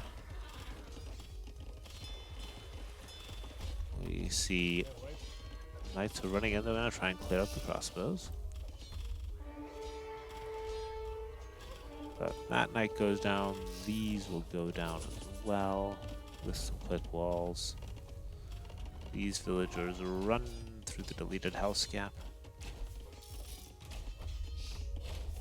Yeah, blue's scrambling a bit there. Still ahead in villager count despite this. But definitely scrambling here. Trying to get down more farms to actually afford the pikemen. Alright. Yeah, this isn't... We need more resources to make pikemen. Although, mostly cleared. Forward castle. Does yellow have the military to support the forward castle? No. Does blue have the military to deny it? Also no.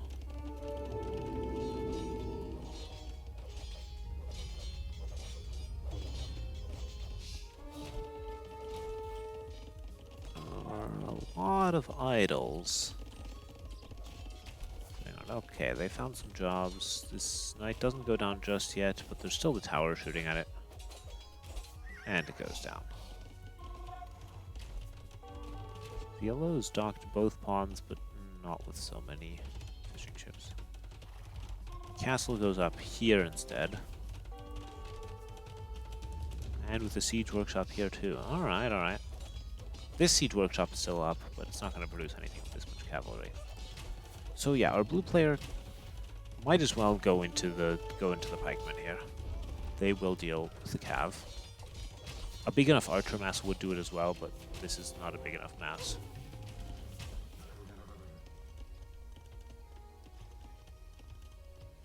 So let's follow them. If I press period, no, that sends me to the nearest idol. Oh. I think space was, I don't remember what the follow key was. Comma. Okay, it looks like we have a trapped knight. Either that or he's just idle. Castle is up. Solid position in the middle of the map. Not enough pikemen here now to defend from cavalry. So I guess now it's our yellow player's turn to think of what to do against this combo. And I think the answer there is to mix in cav archers. Especially with the castle that you've got here.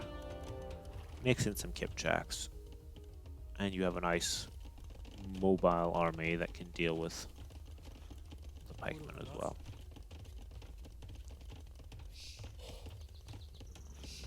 Got a university here for ballistics. Alright, villager count. Blue has really pulled ahead. I mean, to be fair, blue had 1, 2, only 3 town centers. So yellow was sitting on 2 for a while, is now going to be on 4. Blue's got the decent military count now, going for a defensive castle to help stall out any pushes. And at this point, it's going to be, as in the last game, where it was different players, mind you, a race to the Imperial Age. Who can get the treads out? This... Yep, they're the Kipchaks. Not very many, though. So the thing there is the Britain's army is not mobile, or not as mobile. So, as the Kumbans, you definitely want to do hit and run where you can. Which isn't many spots, to be honest. You could hit this wood line, maybe. But everything's pretty walled. Yep, imp. Imp is what we need. Imp is what we want to see. Gonna try again to break through here with these behind. It is possible to attack the villagers, but the house will go up. And with this many on stone, we could see a defensive castle somewhere.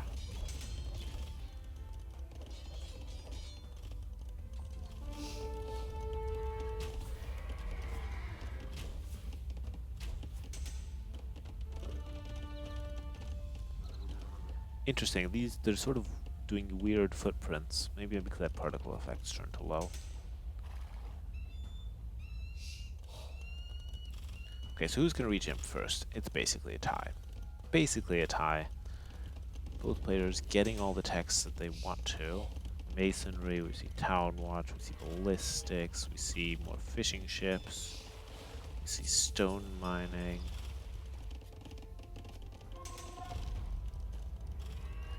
The siege workshop is going to go down to the castle. Let's take a look. These have 5+3 range right now. See, the Kumans lack the final range upgrade for their ranged units, so they will be hopelessly outranged, but they do have mobility. Okay, we see a castle going up here. Well, I think maybe here would have been better to prevent raids. This is an area that's exposed, as this army here shows, so it's not a bad place to get a castle up. We see yellow going for another castle right in the middle. We see Halb coming in, and we see Trebs from both players, which we should.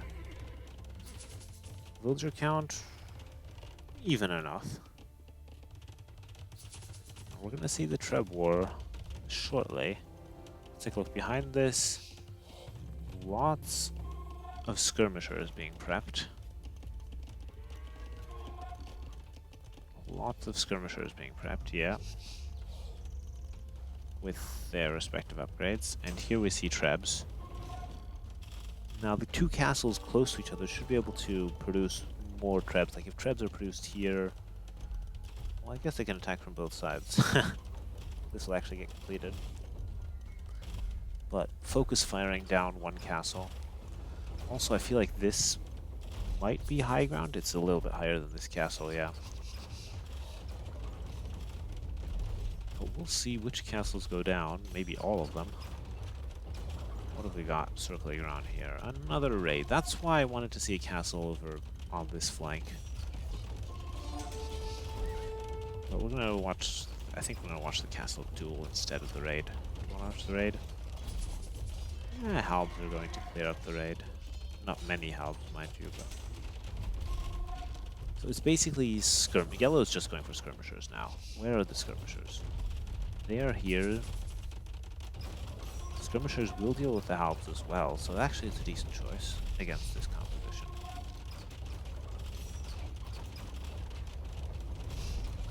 Let's see, which castle is going to go down first? This one or this one? We're going to see several castles going down. Yeah, alright, so this one goes down and this one goes down. Both players probably housed right now. Yeah. Both players horribly housed, actually. You see barracks there. And the skirmishers will deal with the Halbs nicely. So, at this point, well, the advantage that the Britons still have is they can outrange. They are actually, their crossbows already do outrange the skirmishers. I don't think Yeoman has even been researched.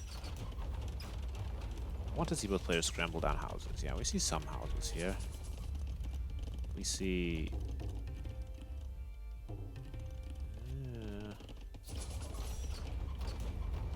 build more houses.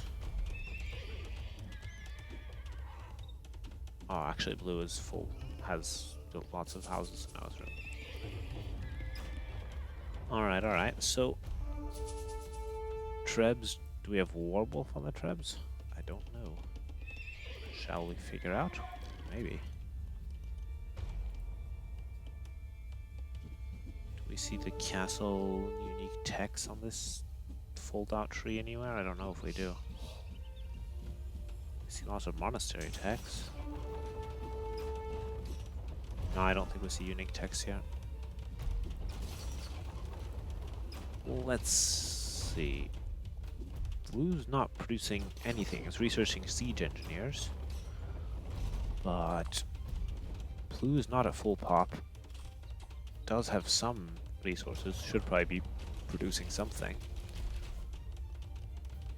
Oh, didn't even get Arbalest. Interesting.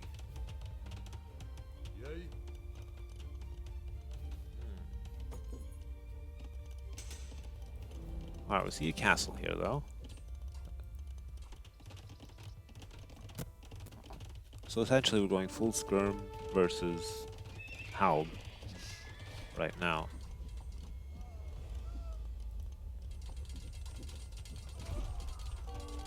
And, well, actually shooting across the cliff gives an attack bonus as well. Right now we're not shooting across the cliff yet here. Okay, skirmisher raids aren't the most dangerous thing. We see some stables being prepped at the back.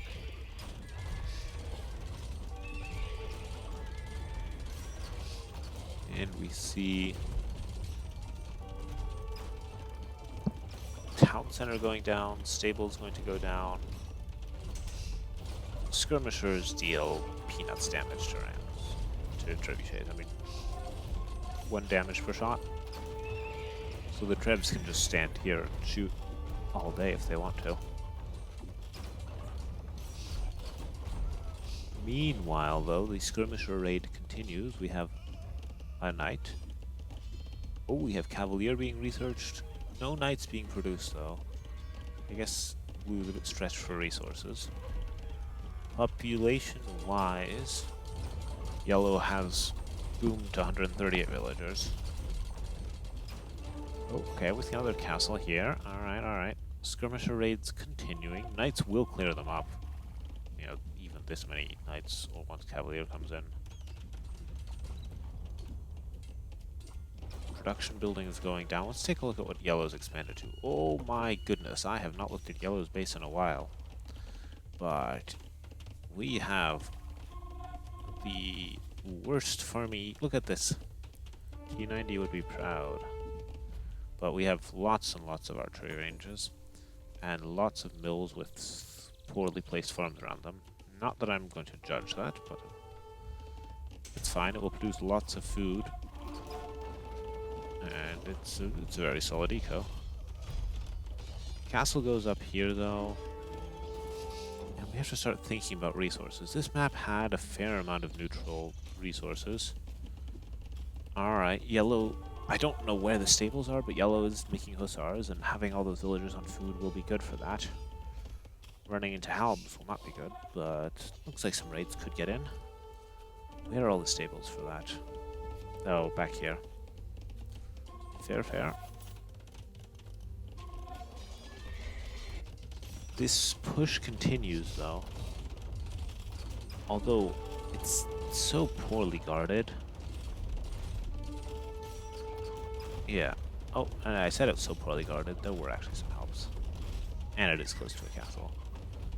So we see town centers going down. Skirmishers going down.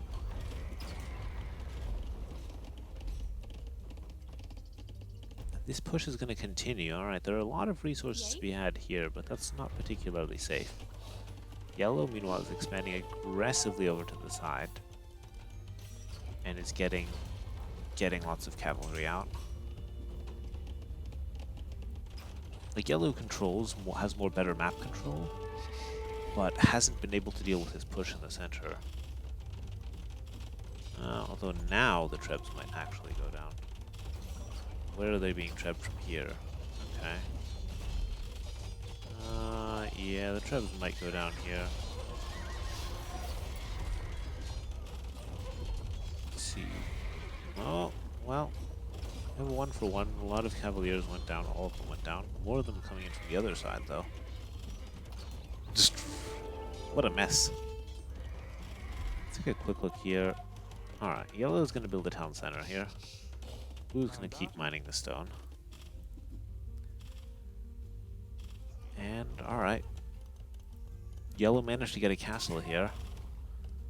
Denying this town center is not denied, it's going to go up. What a chaotic mess.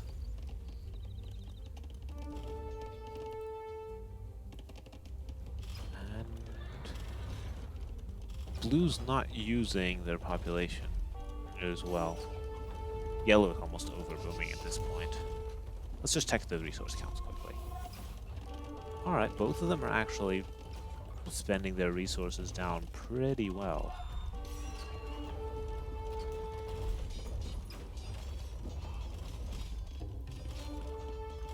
Huh. Yeah, both are going in for raids. Well, we do get to see a nice epic late game battle. What is this villager doing here? Maybe the villager wanted to build a mill here, and whoops, turns out there's already an enemy mill. We see more cavaliers running into the eco. Alright, this castle is being repaired. Cavalier goes down. Castle might go down too. Yeah, the castle might go down. Yeah, and if you're being raided to death, build your eco close to the castles you have. Or build a bunch of stone walls all over the place, but I would also just build my farms close to castles at this point. What do we have? We have Hussars. Basically full Hussar versus just Trebs, essentially. Blue is bleeding villagers, though. Still at 100. Still at 80. Alright, no, 80 is bleeding villagers. This castle will likely... that actually likely is a bad thing to say at this point. It's too early to say that.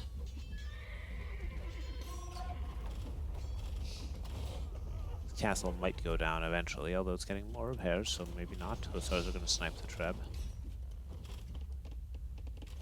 And the game continues. Interestingly, blue has the score lead. I mean, okay, all of this eco has been ravaged. I would have thought yellow, yeah, cleared that out. I thought yellow was doing better overall. In terms of map control, let's actually take a quick look. What if we look at resources? So we've got gold here, stone and gold. So yellow's got all of these. Blue has that gold. And no one bothered with the relics. Yellow also, so yellow has a lot better gold control, I would say. Is there any gold hiding in the corner there? No. That being said, both players are making a lot of trash. Yellow also has this stone. Okay, let's see. Raids are continuing. Blues, well, still has the Trebs. Like, these Treb pushes could continue, as long as just some halbs here to defend. This castle will go down. Meanwhile, the next round of raids is going in here. Eco-wise, well, still keeping the villager numbers up. And how is... okay, we have lots of... I mean, this is also eco, right? We see more cavalry running in again. We're aiming for the Trebs first. Yeah, makes sense. I mean, you could also try to quickly get the castle, but you might as well. Especially if you have... should we check if they have Werewolf? Ah, nah. We'll just say it looks like a lot of blast damage. Alright, we see Cavaliers running in again. Oh, hello. And this castle is still staying up. Trebs are gonna go down. One of them survives. Let's take a look here. Raids up on the north. Looks like all the villagers that were once there are dead. This area has no villagers. Where are all of Blue's villagers? Oh, I guess many of them were garrisoned. 84 villagers? That's getting a bit low. Okay, there are villagers working in the middle. That's where a lot of them are, and there, of course, there's still this eco.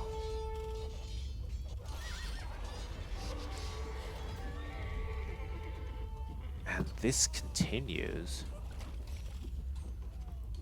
Well, both players still have gold, but it's not going to last forever at this rate. There's still this untouched pile.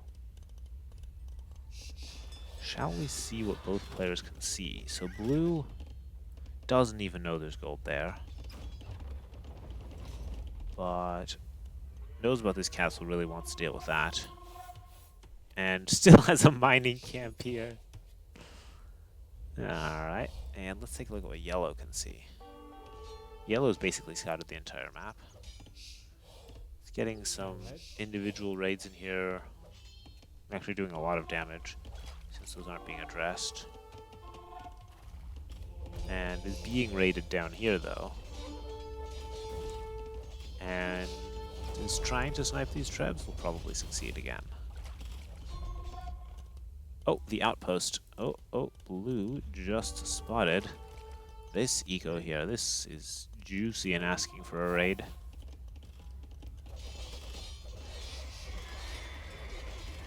Meanwhile, castles are still standing. And the villager count's 141. Yeah, yellow's really keeping the villager count high.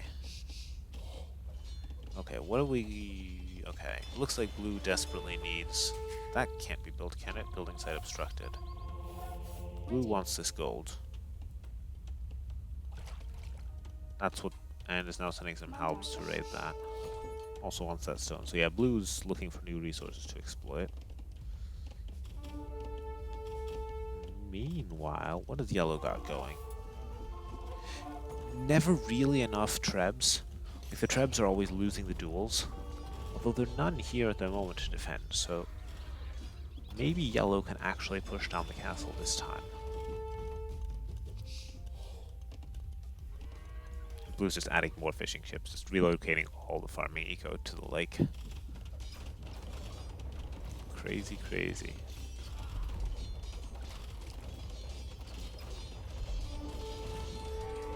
See, that's being raided. Halbs aren't great at raiding, but it will go down.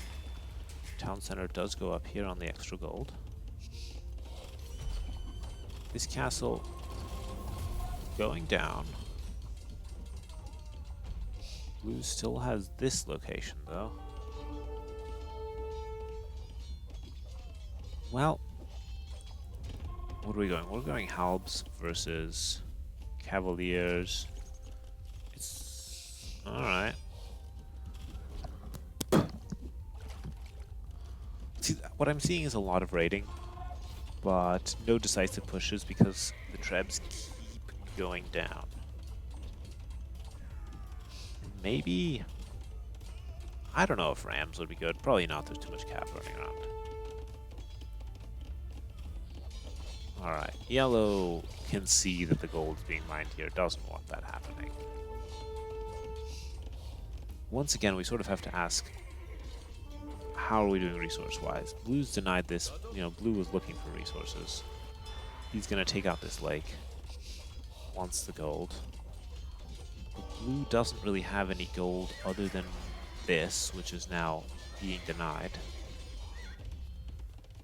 Meanwhile... Alright, yellow's decided to go for the relics, sort of. But yellow must be... Does yellow have anyone on gold now? Let's take a look. There's no one on gold. Take a look again on the eco view. I don't think there is much gold. There's the gold in the center. And there's the gold there, but that's only 2 tiles. Yeah. Also, the stone on the map is basically empty, so we should be transitioning into all trash. We've seen a lot of trash for a long time already. I don't know where Blue has all these gold miners. Here, here, and here. Well. Let's see what we've got. Halbs and villagers.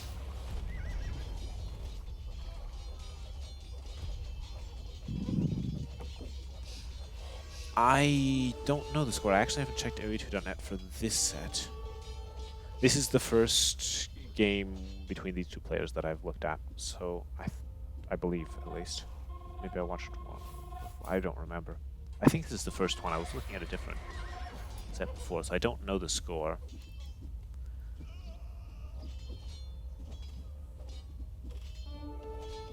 I would probably assume that whatever's on area2.net is likely correct. Alright, yellow's got trebs rolling around in the middle and is now going to secure this gold. Blue's got halbs. There we go. Thank you for joining. I wonder, should Britons get good skirmishers, I guess, but you don't really need them in the mix. You can just spam halbs. Maybe. Ah, okay. This TC is such a big threat that Treb is even being sent to take it out. Meanwhile, this is being raided both ways. Fire Galley is going to take out the remaining fishing ships here. And we're going to be in a full trash fight pretty soon. It's skirmishers versus halves, for the most part, plus some hussars as well. I feel in this mix, though, our blue player needs to add in the rest of the trash triangle and not just go for halves. You know, some light cav to deal with skirmishers, perhaps. Could be a thing. Both players are probably still stretched for reason. Okay, yeah. Looks like yellow has a bit of a better eco situation, which makes sense. We kind of knew that just by looking at the map control, honestly. This push here hasn't been cleared up yet.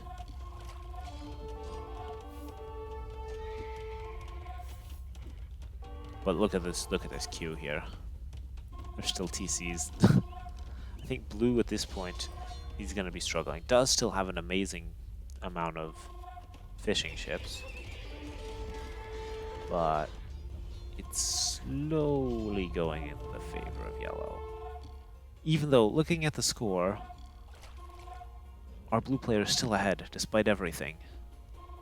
There's still some stone here too, which yellow does know about, but has better things to actually concentrate on.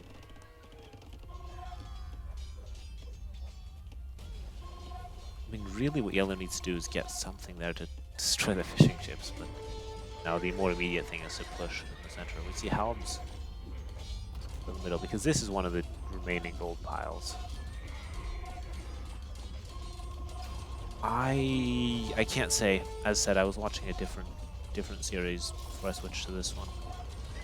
So we'll just have to wait for the players to tell us. We'll have to see if we see another game after this.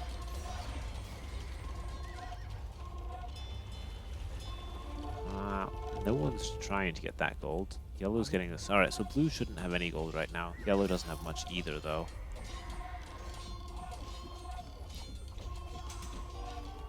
So, yeah.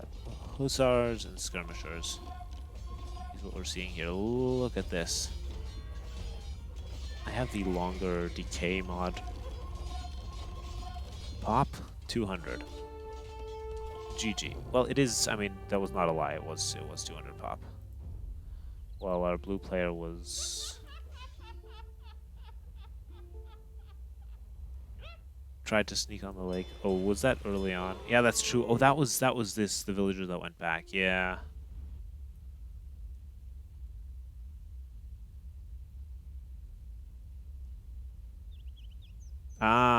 When the lobbies are set to extreme, the wolves do have a bigger line of sight, which is why you're supposed to set them to standard. That's basically the only difference, unless you're playing with an AI, is the aggressiveness of wolves or predators. This is actually true. They have like 12 LOS or something ridiculous, or maybe it's, I don't know how much it is. 8 on extreme. Anyway, good game. That was an epic slog, and our blue player was even ahead in score still, but they didn't have any resources, and look at this.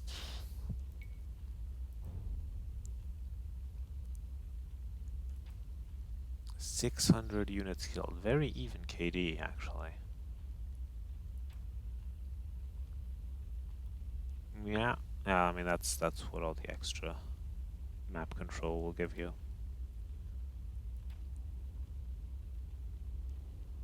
Yeah, okay, the relics were collected very... Getting those earlier would have made a big difference, actually, but it's very late.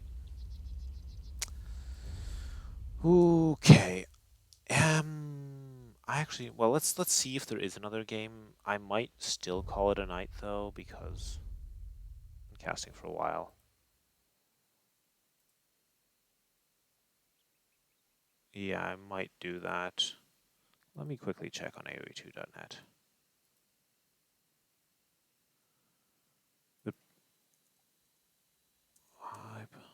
I'm not seeing a match. Let's check the lobbies.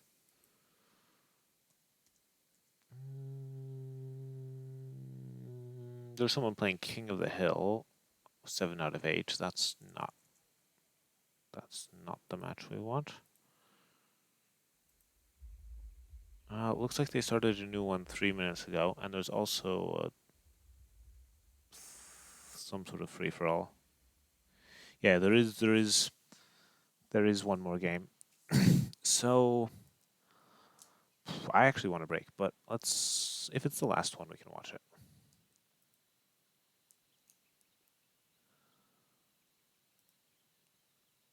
Goths and Teutons.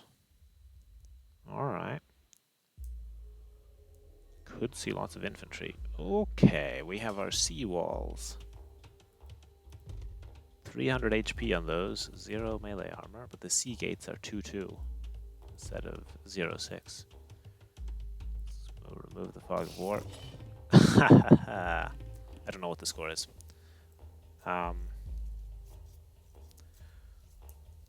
We are basing it on what we saw on AOE2.net.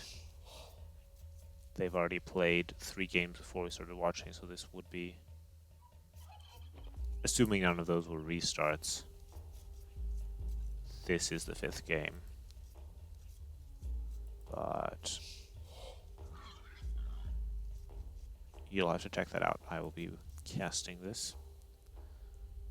What have we got? So we've got our seawalls.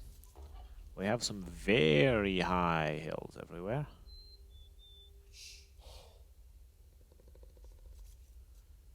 Some very high hills. If you can see how long the games are, that would help with the restart, but I don't know how easy it is to see that.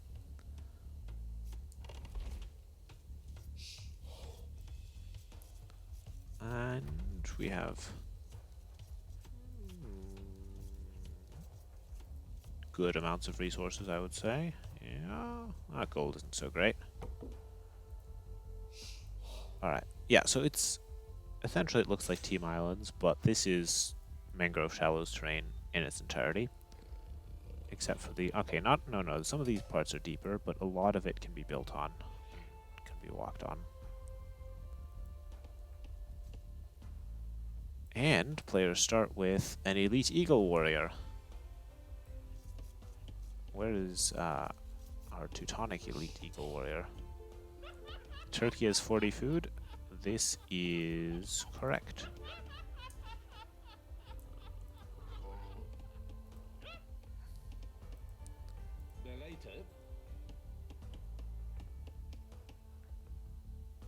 So the elite eagle warrior, okay, doesn't have much line of sight in Dark Age.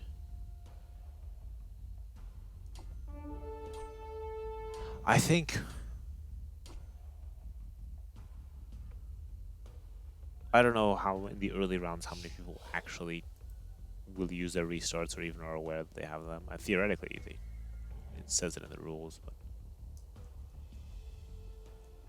I guess it would be nice to know. The thing with the Eagle Warrior is, unlike a Scout Cavalry, you can garrison this guy in your TC to heal if you want. Alright, let's take a look at the scouting. Alright, so Yellow managed to steal a 40 food turkey. Oh, that one managed to steal a neutral turkey for 124 food. Never mind. And let's take a look at what Blue managed to do. Blue managed to scout around over here quite a bit.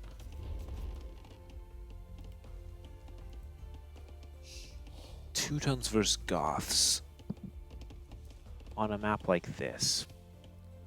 I mean, castles definitely on the hills. You want that, or towers even. Other than that, it looks reasonably standard-ish. I mean, very hilly, but this is where you want Tatars actually. Let's see if we can fast forward a bit. Yeah, there we go. We're caught up to live. It's gonna be a boomy beginning.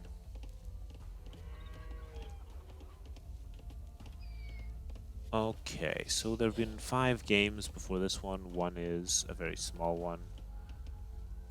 So, 1 restart. The whole thing is best of 5 anyway, so that means it must be 2-2 right now. Assuming that one of those was a restart.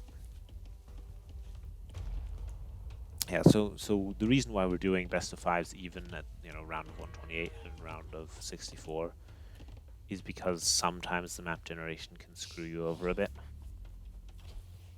So by having 5 potential games rather than just 3, you have a better chance of actually playing to your potential once, even if something goes wrong once.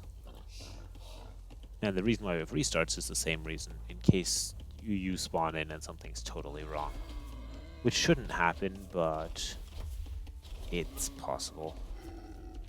I spend a lot of time just generating this in the scenario editor and looking for generations that I don't like, but there's still ones that aren't great. So yeah, that's why we have restarts and 5 games. I like the seawalls. Alright, let's take a look. So we have 24 villagers to 22. Why are there 2 more? Probably down to TC idle time. Let's take a look. Loom in for our blue player, who has now the 3 villager lead. Loom in for a yellow player. So what is our yellow player doing with his TC? Producing feudal age. That makes sense. I'm blind. It was up there the whole time. That also explains the villager difference. Alright, so if we take a look at the resources, we have a lot of forward resources right there. All of them, essentially. There's some things in the back, but it will be crucial for our yellow player to get a TC, a castle, military, stuff like that up on this hill. For our blue player, more of the resources are back, so somewhat easier to defend. There's still resources on the hill, but the front is altogether a bit more closed. Check the scouting again. Yellow getting some good scouting in. Blue getting less good scouting in. Where's the... Alright, there he is. But this is not as good in terms of scouting. But he did heal up. Okay, so the eagle's at full health again. The eagle spent some time in the town center healing.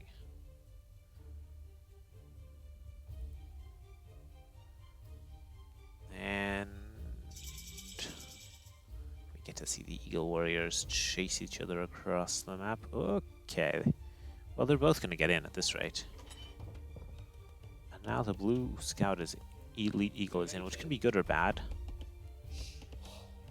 It gives blue a nice line of sight of what's happening here, and also the potential to fight some villagers. I mean, this eagle warrior, okay, has no melee armor right now, but is still an elite eagle warrior with 9 attack and 4 pierce armor.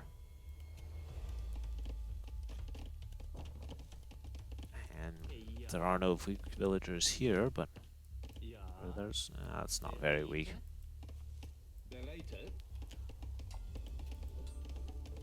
That gate, honestly, attack the gate on the front, or harass the villagers.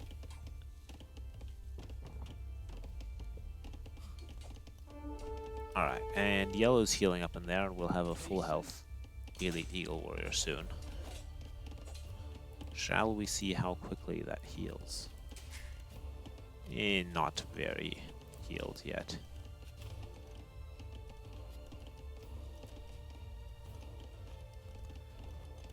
So this is a bit awkward. Behind all this, both players up to castle. Blue will be up to castle faster. See a barracks here. That's just for other military. 2 mills? Huh. Interesting. I didn't catch why that was the case. And what have we got going up here? Just straight facts castle. Nothing yet to show what we're going to be going into in Castle Age. And actually, if you're going to go military in Castle Age, you need to get at least the barracks up by now. Ideally, whatever the archery arrangement stable too. But it could just be a, you want to get TCs in Castle Age. In which case you're okay. On 3 HP. So now what yellow should do. Oh, I didn't catch that. Okay, the villager finishes the job. I guess they had a duel here, and yellow, despite having healed up, still lost the duel. But both eagles are down now.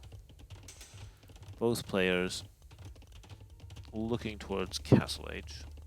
Or actually, let's see, we've got 2 archer ranges. Goth archery rangers. It is the unexpected thing.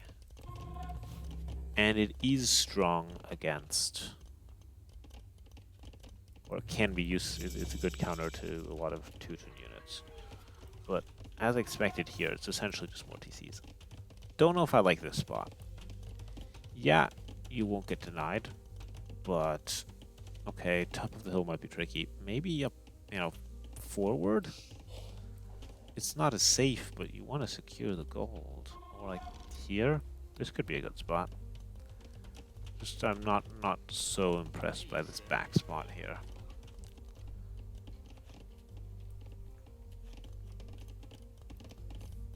Villager count, meanwhile, blue is ahead. Yellow did lose, I think, a villager here, yeah. And also must have had some idle time. Like right now, being housed, because this house isn't yet ready. But we do see a cav archer. Goth cav archers. Alright.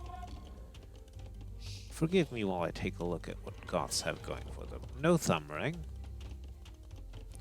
They do get all of the other upgrades here. No Parthian tactics. No thumb ring. Do they get elite? They do, or heavy cavalry archer. I guess Goth cavalry archers could be a thing.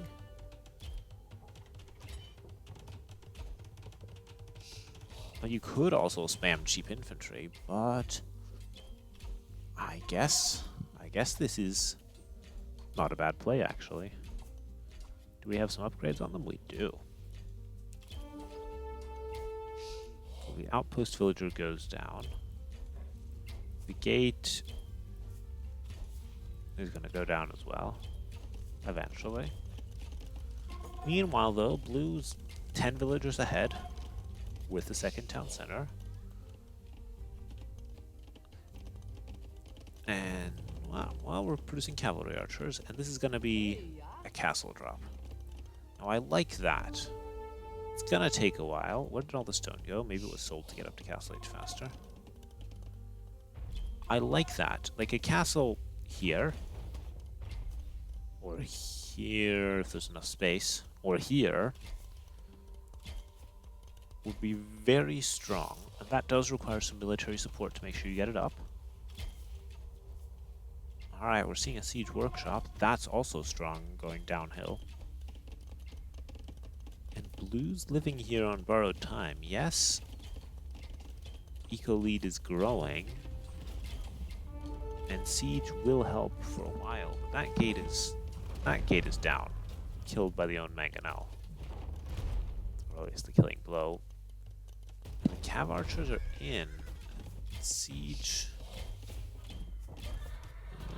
Looks clutch repairs, not enough. Blue doesn't really have an answer to this. Yeah, okay, actually the scorpion might do the trick. There's another scorpion. I guess that's enough scorpions for now.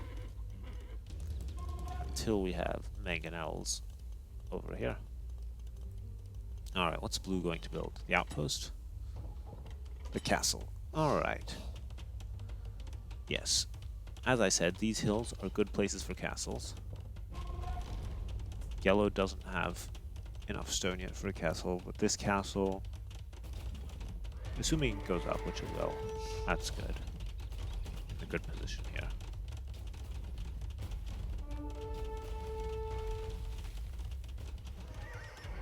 Scorpions have a minimum range. Let's see, okay. So now it's 53 to 39. Got some idle villagers. Blue notices now. Alright, so what's yellow doing behind this? Nothing? Making more cav archers. I mean, more cav archers are good.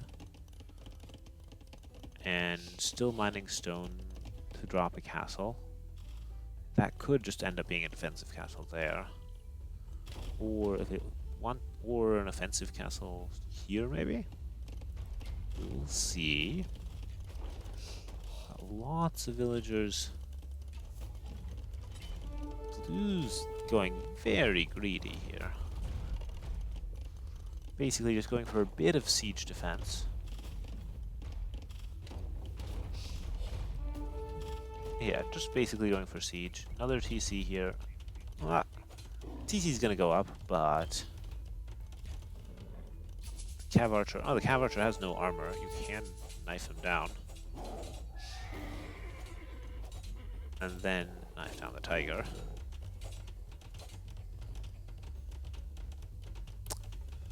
Yeah. We're seeing a lot of booming out. I mean, it does force players to play on different styles, and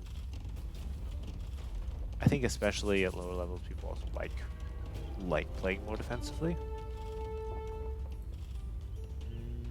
Intentionally, though, I disabled. I didn't put in the super crazy stuff, like having you start with really strong heroes or something. Maybe I should have left that in, but I didn't want things to be really swingy at the start, because especially at a high level too, that makes a very big difference. So I guess it's more of you're playing on a standard-ish map, but you have no idea what it will look like, rather than absolute mayhem of a crazy map every time. You can get absolute mayhem, but it's not happening very often. What are those villagers doing? Were they just all repair bells? Or are they going to build a siege workshop or something there? Don't know. Don't know.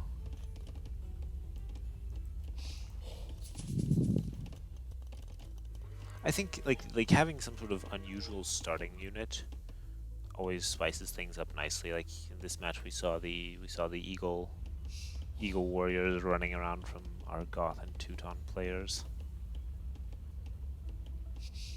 And then players really do have to see what they do. You know, they have to scout and figure out what layout do they have. But then it does devolve into a mostly standard map most of the time.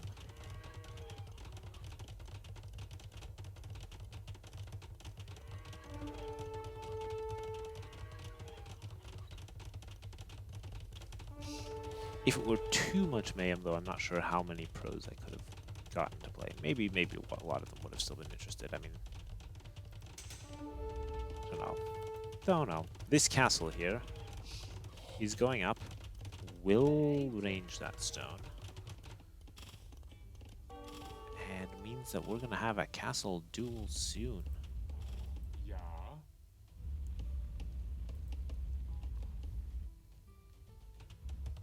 I think we need to see Imp soon. Oh, 24 villagers ahead. Blues far ahead. Alright. Yellow. Alright, he's now added the extra TCs. Gonna add a 4th TC as well. This is a bit of an awkward situation. Oh, 5th TC twos. Gonna add lots and lots of TCs. That's just a relic. Okay. Well, is blue on the way to Imp? More so than yellow. But also not really. Both players are still heavily booming. We definitely could do more aggression than we're seeing. Like these walls, 300 HP, it's a glorified palisade. With less melee armor even than a palisade. Same for the gates, very weak. And you definitely, you know, from a position like this, you could start, you could take a mangonels and start pushing. but both players opting to play more defensively, you know, place their first castle on their own side rather than on the opponent's hill. Ooh, someone wants to build more castles. There's also one Huskarl. Okay, so that's interesting. Let's see what kind of Huskarl. That was just a random Huskarl. Don't see. Well, I see a barracks. More archery ranges. Blue's on the way to Imp, though. With some Teutonic Knights that will do great against Huskarls. Goths get hand cannons. Like that. Something like that might be the answer. Because, especially with all the archery ranges already up. Because the Teutonic Knights, yeah, they're just getting stronger. You saw it right there. And Goth infantry might not be the answer to Teutonic Knights. Okay, the castle push is real. Yellow is behind on villagers still, although catching up with the 5 TC boom. Is it still 5? I think it's still 5, yeah. But soon needs to have a better answer than a few cav archers. Alright, the answer is more cav archers. But, yeah. Blue's gonna have enough time to build a lot of trebs here. Wow. Treb down this. Teutonic Knights to protect crenellations if you want. Getting the range upgrades on the castle, yeah. This is looking dicey now.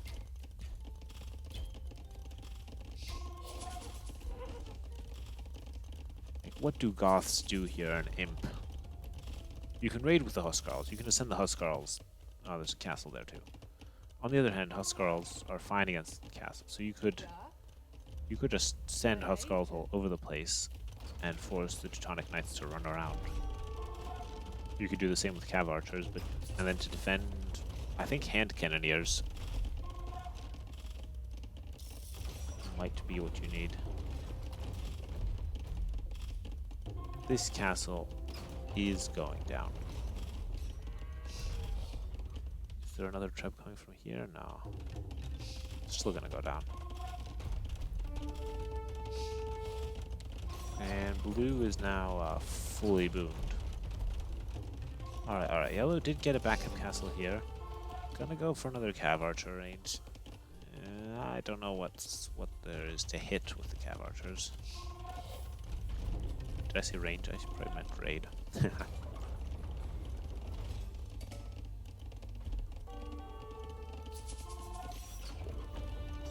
Alright, yep. So let's see what we've got. What's it going to be? It's gonna be cav archers and Huskarls versus Teutonic Knights and Trebs.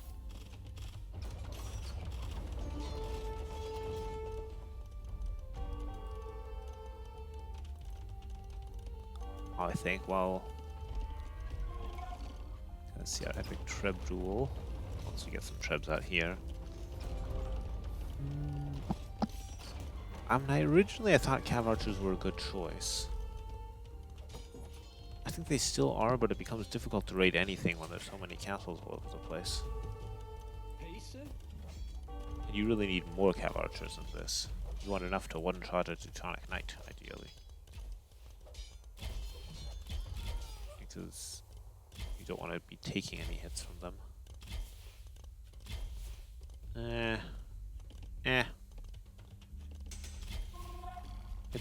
I mean, it's working to pick them off. Does it look like we're missing ballistics here? I feel like we are. Or we're missing thumb ring because Goths don't get thumb ring. That's what we're missing. We're missing the fire more accurately. Tech. Yeah, that's why I think hand cannons are a better... Really? With 2 villagers? There? Oh boy. We're gearing up the production buildings for the late game here.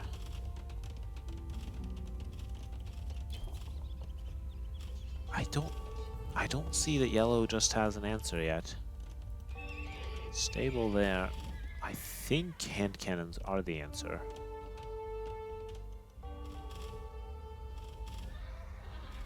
We see that elite Teutonic Knight versus, alright, more Cav Archers. The Cav Archers can work, but it's hard for them to work in situations like this. Let's see how they do here. I mean, I know the raid's going in over here too. Oh boy. Yeah, this might be GG.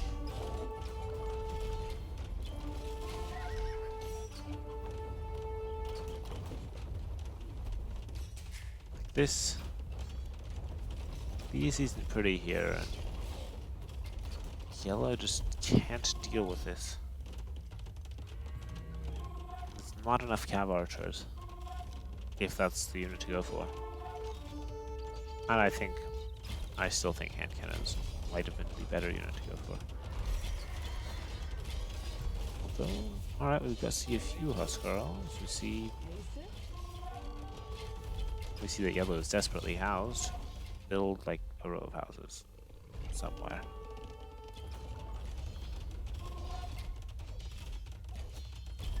Trebs went down. Castle is not going to go down. This push, meanwhile, is going further. Cav Archer is not quite cutting it.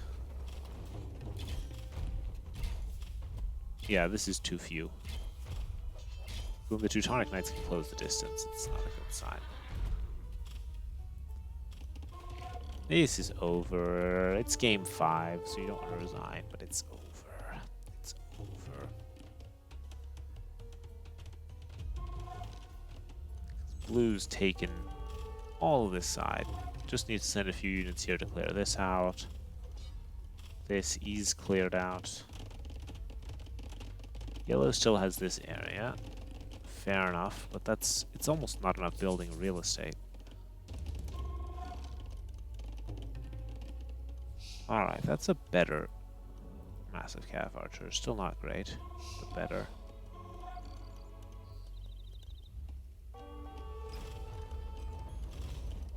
Alright, Teutonic Knights now raiding this eco. Trebs rolling out to deal with this. And...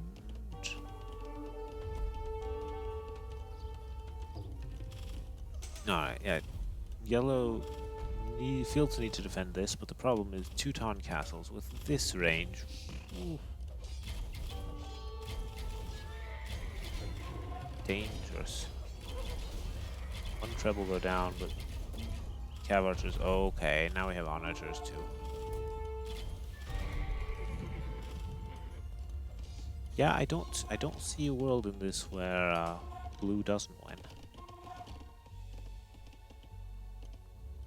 With, you know, 3/4 of the map now under control. Castles all over the place. And considerably more villagers.